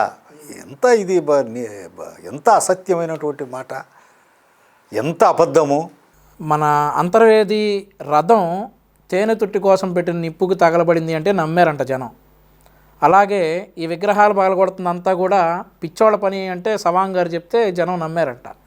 ఎలకల మద్యం తాగాయంటే నమ్మారంట. మరి ఇది కూడా నమ్ముతారని చెప్పారేమో కదా? అవి నమ్మలేదు, ఇది నమ్మలే. ఉషశ్రీ చరణ్ అంట, కళ్యాణ్ దుర్గం మంత్రి అయిందంట. మంత్రులైన వాళ్ళు ఎట్టుండాలా? ప్రజాసేవకు కంకణం కట్టుకొని నిబద్ధులై నిరాడంబరంగా ఉండాలా. సరే, మీ డబ్బా మీరు కొట్టుకుంటున్నారు, మీరు డబ్బు పెట్టి మీరు బిర్యానీలు తినిపించి మందు తెచ్చి, ఒక చిన్నారి పాప తండ్రి పల్లెల నుంచి తన తల్లితో పాటు బైకులో ఎక్కించుకొని హృదయ విదారకమైనటువంటి పరిస్థితుల్లో వస్తే అక్కడ పోలీసు బ్యారికేడ్లు, నిబంధనలు లేవు, పోలీసు రూల్స్ ఉన్నాయి, మినిస్టర్ వచ్చని చెప్పి నిలబెడితే దిక్కులేని పరిస్థితుల్లో చనిపోతే దీన్ని ప్రజాస్వామ్య రాజ్యం అంటారా? దీన్ని అటవిక రాజ్యమా? అటవిక రాజ్యములో కూడా ఉరి వేసేవానికి కూడా లాస్ట్కు నీ చివరికో ఏం తింటావు? ఈ మానవత్వం ఉండే చేసే పనులేనా ఇవి, ఈ క్రూర కృత్యాలు? మరి వాళ్ళు ప్రశ్నించినందుకు చంద్రబాబు నాయుడు గారి మీద, లోకేష్ గారి మీద కేసు పెట్టిన సంగతి మీకు తెలుసా? ఈరోజు చూశాను. దాని మీద ఏంటి మీ స్పందన? వీళ్ళు పెద్ద ఆయన కానీ చిన్నయ్య కానీ అలాంటి తప్పులు పనులు చేస్తారా? హైలీ క్వాలిఫైడ్ చదువుకొని వచ్చిన పొర్రపాటున కూడా ఒక అసభ్యమైన మాట కానీ, ఒకరిని ఇరికిచ్చేది కానీ వీళ్ళ 40 ఏళ్ళ రాజకీయ జీవితంలో ఎక్కడైనా కానీ ఉన్నదా? ఏదో ఒకడు మంత్రివర్గం తీసేసినాడు, నాకు తీసేసినా నేను విశ్వరూపం చూపించా అంటాడు. వాడు ఏమైనా యోగివేమని అవుతాడో? ఆడ కర్ణాటకలో శ్రావణ బెల్గోలో ఉన్నాడు కదా గోమటేశ్వరుడు, దిగంబర స్వామి అవుతాడో నాకు అర్థం కాదు. ఒకడు విశ్వరూపం చూపించా అంటాడు, ఒకడు నేను ఇప్పటి నుంచి కాకానికి నేను డబుల్ గిఫ్ట్ ఇచ్చా అంటాడు. ఇదంతా ఏంది? వీళ్ళు మంత్రులు ఏం కథ? ఈ మున్నాళ్ళ ముచ్చటకు సభ్యతగా మాట్లాడేదన్నా కనీసం నేర్చుకోవాలి కదా. వీళ్ళ నుంచి ప్రజలు ఏమీ ఆశించడంలే. ఎందుకు పెట్టుకున్నాడో తెలియదు, ఎందుకు తీసేస్తున్నాడో తెలియదు. తీసేసేదానికి కారణం ఉండాలి కదా. మినిస్ట్రీ నుండి కొడాలి నానిని ఎందుకు తీసేశాడు అని మీరు అనుకుంటున్నారు? ఏమీ చేయలేడు కాబట్టి, అశక్తుడు కాబట్టి. ఇష్టం వచ్చినట్టు చంద్రబాబు నాయుడిని, లోకేష్ను, తెలుగుదేశం పార్టీని నిందిస్తే నాకు క్లెయిమ్ ఉంటుంది అని పులి కదా ఒక కుప్పటిచ్చి దూకుతా చూడు, అట్ట దూకినాడు. ఎప్పుడేం చేస్తాడో తెలియదు. ఏందే ఇది సీఎం కాబట్టి నా బొచ్చు పెంచండి, సౌరాల వ్యాపారం చేస్తాడా, లేకుంటే కంబర్లు చేస్తాడా? నెలకో 15 రోజులకు ఒకసారి కటింగ్ చేస్తారు కదా, దాన్ని పీకేదానికి కావాలా నీ మంత్రులు చాలదు? ఆ స్థాయిలో ఉండి మాట్లాడచ్చా అసలు? మరి మనగాడైతే, మరి అంత మనగాడైతే 24-25 మంది మంత్రులు అందరినీ తీసేయాల్సింది. పెద్దిరెడ్డి, ఆయన సత్యనారాయణ వాళ్ళ జోలికి కూడా పోలే. రాజేంద్ర రెడ్డి కుప్పగూలిండు. 3 నిమిషాల్లో ప్రభుత్వం వాళ్ళని తీసింటే. అంతేనా? పెద్దిరెడ్డికి భయపడ్డారా? వందల వేల కోటీశ్వరుడు అండి, కాకలు తిరిగినటువంటి దుర్మార్గుడు. వాళ్ళేమి కాకలు తిరిగిన దుర్మార్గుడు. ఇప్పుడు ఈ పెద్దిరెడ్డికి భయపడే పెద్దిరెడ్డికి బొత్సాకు ఆ రాజేంద్ర భయపడే వీళ్ళు ఏమీ లేదు, బలము లేని వాడు. అసభ్యమైన వాటిని మాట్లాడతా సొంత పార్టీతో కూడా చీకొట్టించుకున్నాడు. విశ్వరూపం చూపించాట ఆ గడ్డం పెట్టుకొని. ఏంటి అట్టటోళ్ళంతా మంత్రుల సమ్ ఎథిక్స్ ఉండాలండి, సమ్ ఎథిక్స్. ఆంధ్రజాతి అవమానపడాలి. ఒకప్పుడు మహోన్నతులు ఆంధ్రకేసరి టంగుటూరు ప్రకాశం పంతులు, సంజీవ్ రెడ్డి, ఎన్టీఆర్, చంద్రబాబు నాయుడు, వెంగళరావు, మర్రి చెన్నారెడ్డి, పర్వత సన్నిధులు, హిమాలయ పర్వతం అట్లాంటోళ్ళు, కళా వెంకటరావు మంత్రులుగా పనిచేసిన వాళ్ళు, రాయలసీమ నుంచి ఉదయమాణిక్యం తిమ్మారెడ్డి, మహామహా యోధులంతా మంత్రులైనారు. వాళ్ళతో పోల్చుకుంటే నక్కలెక్కడా, నాగలోకం ఎక్కడా, చీమెక్కడా, ఏనుగెక్కడా అని అసహ్యం వేస్తుంది. అయితే ఖచ్చితంగా ఒక 6 నెలల ముందు అనుకుంటా అంబటి రాంబాబు గారు మాట్లాడుతున్నట్టు, ఒక మహిళతో అసభ్యంగా మాట్లాడుతున్నట్లు ఒక టేప్ ఒకటి మీ దృష్టికి వచ్చిందా? వచ్చింది. అయితే అతను తర్వాత ఆ టేప్ వచ్చి 6 నెలల తర్వాత అతను మంత్రి ఈరోజు, అది కూడా అతి ముఖ్యమైనటువంటి నీటిపారుదల శాఖ మంత్రి. ఏమనుకుంటున్నారు అసలు ఈ క్వాలిఫికేషన్ ఏముండాలి జగన్మోహన్ రెడ్డి ప్రభుత్వంలో మంత్రిగా? ఏ క్వాలిఫికేషన్ ఉండదు. వాళ్ళ నోరు ఇట్లా ఉన్నారు. ఒక ఈయనొకడే కాదు, లచ్చలెట్టిన గుంతతో సమానం. ఇంకా దానికి ఇంకా అంతకు మించి లేదు. నోరు తెరిచే కంపు, తెల్లవారి లేచినాల ఉంచి అన్ని ఆరోపణలు. ఒకటైతే చెప్పొచ్చు, ఒక ఆరోపణ, 1, 2, 3, 4. ఇన్ని వందలు వేలు ఉంటే ఎన్నింటి చెప్పాలా? బియ్యంలో రాళ్ళు ఎరచ్చు. బియ్యం కంటే రాళ్ళు ఎక్కువ ఉన్నప్పుడు ఎలా ఎరగలం? అయితే మీకు బాగా కోపం వచ్చిన సందర్భం ఏదండి? జగన్మోహన్ రెడ్డి ప్రభుత్వం ఏర్పాటు చేసిన తర్వాత బాగా కోపం వచ్చిన సందర్భం ఏది? కోపం రాని సందర్భం ఏది అని అడగండి. సరే, కోపం రాని సందర్భం ఏది? ఒక్కసారి లేదు. తెలుగుదేశం ఆఫీసును కూల్చాలని రావడం సంతోషం కలిగించదా? పల్నాటి పులిని చంపడం మానసిక వేదన గురించి సంతోషం కలిగించదా? వివేకారెడ్డిని చంపడం సంతోషం కలిగించదా? నా ఉద్దేశం అన్నిటికంటే హై ఇంటెన్సిటీ ఏది? అన్నీ కోపం వచ్చినాయి, ఒకదాని మించి ఒకటి. ఏదో మంచి ఒక్కటి ఎవరినో చెప్పమను, వాళ్ళ పార్టీ వాళ్ళని చెప్పమను. ఒక్కదాని మీదైనా నిలబడితే కదా. అందరికీ నెత్తిలో ముద్దులు పెట్టా, ఓన్లీ గుద్దులతోనే పోతుంది అనుకున్నారు. ఈపు విమానం మోత మోగింది అందరికీ. విమానం పోతా అంటే బొమ్మని పోతుంది చూడు. విమానం మోత మోగించినాడా? అందరికీ పన్నాయి. జరగకుండా ఏ ఒక్కరూ లేరు. మీరు ఒక రెడ్డి సామాజిక వర్గానికి చెందిన వ్యక్తి. జగన్మోహన్ రెడ్డి గారు ముఖ్యమంత్రి స్థానంలో ఉండి కమ్మ సామాజిక వర్గాన్ని డైరెక్ట్గా చాలా సందర్భాల్లో ఆయన కమ్మ సామాజిక వర్గాన్ని డైరెక్ట్గా నిందించారు. ఇప్పుడు ముందు కూడా చెప్పాను, ఒకే సామాజిక వర్గం నుంచి వచ్చిన వాళ్ళు. ముక్త్యాల రాజా నాగార్జున సాగర్కి ఇచ్చిన ఎంతో మహనీయులు ఉన్నారు. ఎన్నో పరిశ్రమలు పెట్టి కొన్ని వేల మందికి ఉద్యోగ ఉపాధి అవకాశాలు కల్పించినారు కమ్మోళ్ళల్లో. సాధారణమైన వాళ్ళు లేరు. రామారావు వచ్చే వరకు రాయలసీమలో తెన్నల్లం చూసిన వాళ్ళు లేరా? మా పల్లెల్లో మాలాంటి 10 ఇండ్లు తప్ప అంతా కొర్రన్నము, సంగటి, సద్ది సంగటి తిన్నోళ్ళే. రామారావు పుణ్యం. వాళ్ళు సహాయం చేస్తారు, శరణ్యునికి ఆశ్రయం ఇస్తారు, డబ్బు పెట్టుబడి పైకి తెస్తారు. రెడ్లు ఏ విధంగా ఈ ఆంధ్ర రాష్ట్రంలో బ్రిటిష్ కాలం నుంచి పోలీస్ స్టేషన్లకు, సత్రాలకు, సావిళ్లకు, స్కూళ్లకు, హాస్పిటళ్లకు భూములు ఇచ్చినారో వాళ్ళు ఇచ్చినారు. వాళ్ళు నీచులు కాదు, ఆత్మాభిమానం ఉండేవాళ్ళు. అహోరాత్రులు గోస ఎగజెక్కి కష్టం చేసినారు. కొండలు పగలగొట్టినారు, బండలు పగలగొట్టినారు. కష్టించి పనిచేసి పైకి వచ్చిన వాళ్ళు. వాళ్ళు తిన్నారు, 10 మందికి పెట్టినారు. ఎన్ని విద్యాలయాలు కట్టినారు, ఏం కథ, ఎంత చేసినారు. వాళ్ళని టార్గెట్ చేసి ఇది కన్సాలిడేట్ అవుతుందని. అతను రెడ్డి ఎట్లయితాడు? రెడ్డి హిందూ పంత పరిధిలో ఉన్నంత వరకే కాపాడు. కానే కాదు. ప్రవాహ వేగానికి మా వాళ్ళంతా రెడ్ల సంఘం పెడితే కొట్టుకొని పోయినారు. ఈయన ఏం చెప్పినాడు? కుల సంఘాలు ఉండడం తప్పు కాదు. ఈ దేశంలో కులం అనేది ఒక సజీవమైనటువంటి సమస్య. ఇంకా 1,00,000 సంవత్సరాలు పోయినా రూపం మారచ్చు ఉంటుంది. భారత రాజ్యాంగంలో ఏముంది? OC, BC, SC, ST. మన ధర్మంలో కూడా అంతే కదా ఉండేది. అన్ని చోట్ల అదే కదా. ఈరోజు మంత్రివర్గాలు నిర్మించాలంటే సీట్లు ఇవ్వాలంటే లోకల్ ఎలక్షన్లలో అయ్యే వస్తున్నాయి. కాబట్టి దాన్ని ఎవరు మార్చలేరు. ప్రతి ఒక్కరికి ఉంటుంది. ఎందుకు కర్మకాండకు పెళ్లి వరకు చేసుకోవచ్చు. ఇది శృతి మించి ఓట్ల కోసమై రెడ్ల సంఘ సమావేశాలందుకు కన్సాలిడేట్ చేయి ఈయన్ను టార్గెట్ చేయాలనే. ఏం నేను రెడ్డిని కాదా? నన్ను ఎందుకు నరికినారు? గుల్లకోట శివాడి రెడ్డి కాదా? వాళ్ళ ఆయన వాళ్ళ అబ్బాయి ఎందుకు మర్డర్ చేయించినారు? మరి ఎంతమంది రెడ్లను వధించినారు? మీ స్వార్థం కోసం రెడ్డి జాతి అంతా గౌరవం కోల్పోవాలన్నా?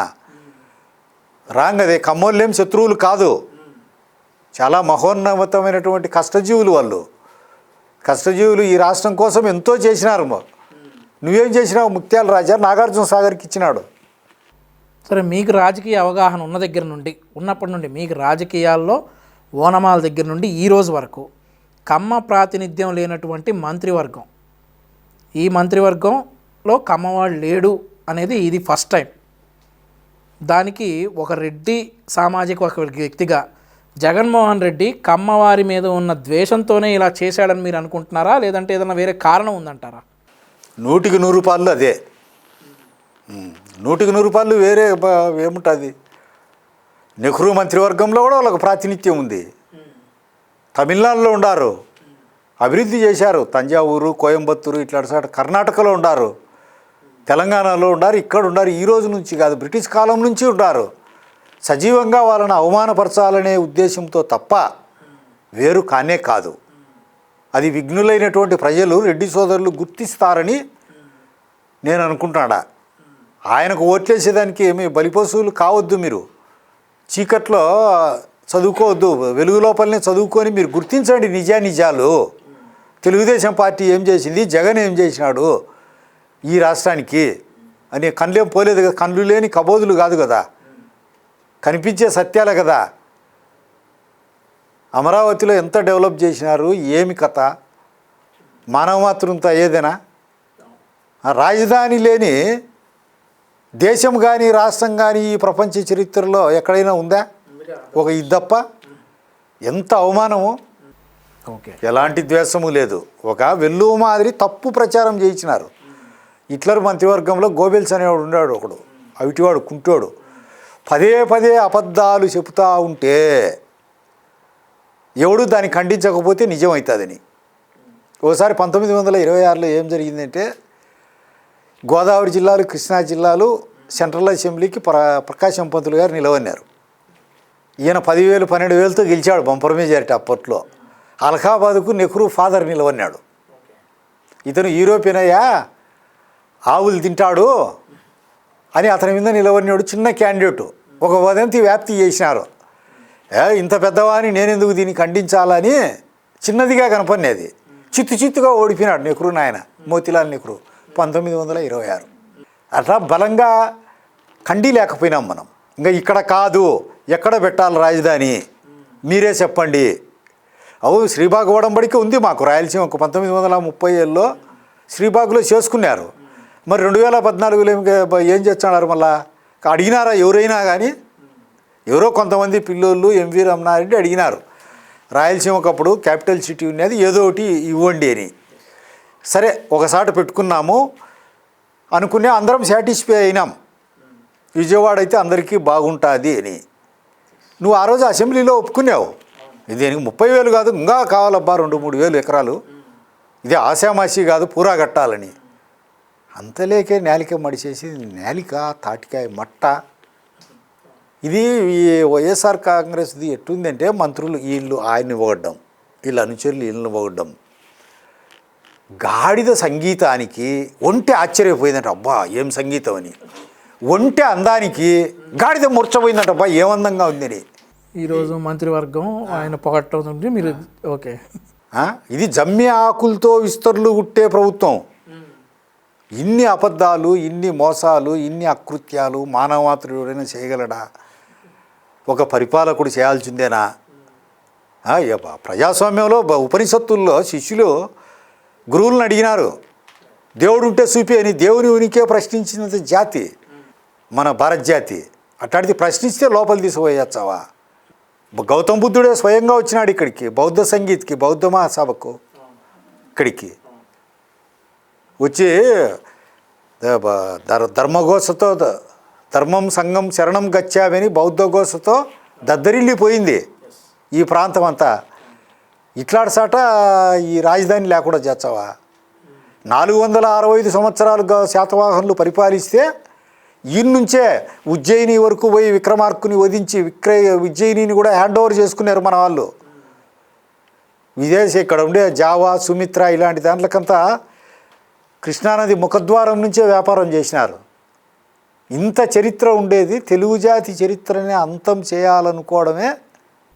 అయితే జగన్మోహన్ రెడ్డి గారిని వ్యతిరేకించే ఒక రెడ్డి సామాజిక వ్యక్తిగా, ఒక పులివెందుల ప్రాంత నివాసిగా మీరు రాష్ట్రంలో ఉన్నటువంటి మీ సామాజిక వర్గ సోదరులకు మీరు ఇచ్చే సందేశం ఏంటి? సోదరులారా, నిజం గ్రహించండి. ఇప్పటికైనా మన రెడ్డి కానే కాదు, హిందూ ధర్మంలో లేడు. హిందూ ధర్మంలో మనం ఉన్నటువంటి వాళ్ళమంతా కూడా అన్ని మతాలను అందరినీ మనం గౌరవించడమే మన మహోన్నతమైనటువంటి పవిత్రమైనటువంటి ఆశయం. ఎలా అవుతాం? మన వెంకటేశ్వర స్వామికి బొట్టు పెట్టుకుంటున్నాడా? మేము పెడకంటి రెడ్లం, ఇది పసుపు కొమ్మ వేసుకుంటాం 101 పోగు. కొందరు తాళి కట్టుకుంటారు, వేసుకుంటున్నాడా? ఏమైనా ఉందా? మన శ్రీవారి ప్రసాదం తింటున్నాడా? ఏమీ లేదు కదా. రెడ్డి అని ఎలా చెప్పుకుంటాడు? నేను కాపోనేని. నువ్వు ఏదైనా ఉండు, ఏ మతాన్ని అయినా గౌరవిస్తాం. నువ్వు మహమ్మదీయుడిగా ఉండు, ఇటు అటు ఓకే, క్రిస్టియన్గా ఉండు ఓకే, సహజీవనం చేస్తాం అందరితో. నువ్వు మా రెడ్డి అనుకుంటా, నువ్వు వేరే ధర్మంలో ఉంటా. రెడ్లను వంచడం కనీ విని ఎరుగినటువంటి మోసం. ఈ మోసాన్ని ముందు గ్రహించండి, వాస్తవాన్ని గుర్తించండి అని నేను నా కాపు సోదరులకు నేను పిలిపిస్తాను. అయితే నారా లోకేష్ గారి నాయకత్వం గురించి మీ అభిప్రాయం ఏంటండి? గొప్ప నాయకుడు, బ్రహ్మాండంగా తిరుగుతున్నాడు, బ్రహ్మాండంగా ప్రజల కోసం పనిచేస్తున్నాడు. ఎన్నో అక్రమ కేసులు పెట్టింటే అవన్నీ లెక్కే పెట్టడంలే. ప్రజల కోసం ఎన్ని కేసులైనా పెట్టుకొని వాళ్ళ మాదిరి కొన్ని కేసులు ఇరుక్కోలే. అయినా ప్రజల కోసం ఉండే కేసుల్లో ఇరుక్కున్నాడు. ఆ రోజు బ్రిటిష్ వాళ్ళ మీద పోరాటం చేసి మహనీయులంతా ఇరుక్కున్నారు, జైళ్ళ పాలైనారు. కేసుల్లో పెడితే సుభాష్ చంద్రబోసు, మహాత్మా గాంధీ, నెహ్రూ, పటేలు, టంగుటూరు ప్రకాశం పంతులు ఇలాంటి వాళ్ళంతా. అదేం ఆయనకేం చిన్నతనం కాదు, ప్రజల కోసం పోరాడేవాడు. థెఫ్ట్ కేసు కాదు, దొంగతనం కేసు కాదు, మర్డర్ కాదు, సొంత ఇంట్లో మనిషిని చంపలే. గొప్ప యువనాయకుడు, భవిష్యత్తులో గొప్ప నాయకుడిగా తయారవుతాడు. మణిపూస మాదిరి తయారవుతాడు. సభ్యతగా నా నోటీస్ కూడా వచ్చింది, సభ్యతగా మాట్లాడిచ్చాడు. పెద్ద చిన్న అనేది ఉంది, పెంపకం బాగుంది, చాలా గౌరవనీయమైనటువంటి వ్యక్తి, పూజనీయుడు అవుతాడు. పులి కడుపున పులే పుడుతుంది. కానీ ఈ మధ్య చంద్రబాబు నాయుడు గారిని ఏమైనా కలిశారా? అది ఎప్పుడోసారి నెలకోసారి వచ్చి కలుస్తాను. ఏం కోరుకుంటారు చంద్రబాబు నాయుడు గారిని? మళ్ళా అదేవిధంగా ప్రజల కోసం పునరంకితం కమ్మని, ఈ ఆంధ్రజాతిని కాపాడమని. ఏ రోజైతే రామారావు మదరాశిలో పేరు పోగొట్టి తెలుగు పతాకాన్ని, మహోజ్వలమైనటువంటి పతాకాన్ని ప్రపంచ వీధుల్లో ఎగరేసినారో అదేవిధంగా తెలుగుదేశాన్ని కాపాడండి. మీరు చిరంజీవులై వర్ధిల్లుతారు, మీ పేరు సువర్ణాక్షరాలతో లిఖిస్తారు. సూర్యచంద్రులు ఈ భూమి మీద ఉన్నంత వరకు ఆచంద్ర తారార్కం మీ పేరు ఉంటుంది. మీ పర్సనల్గా ఏం కోరుకోరా? ఏమీ కోరుకోం. బీటెక్ రవి గారి గురించి మీ అభిప్రాయం ఏంటండి?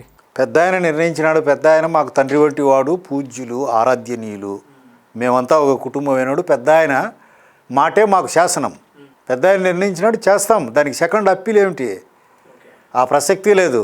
2024లో బీటెక్ రవి గారిని అత్యధిక మెజారిటీతో గెలిపిస్తాం.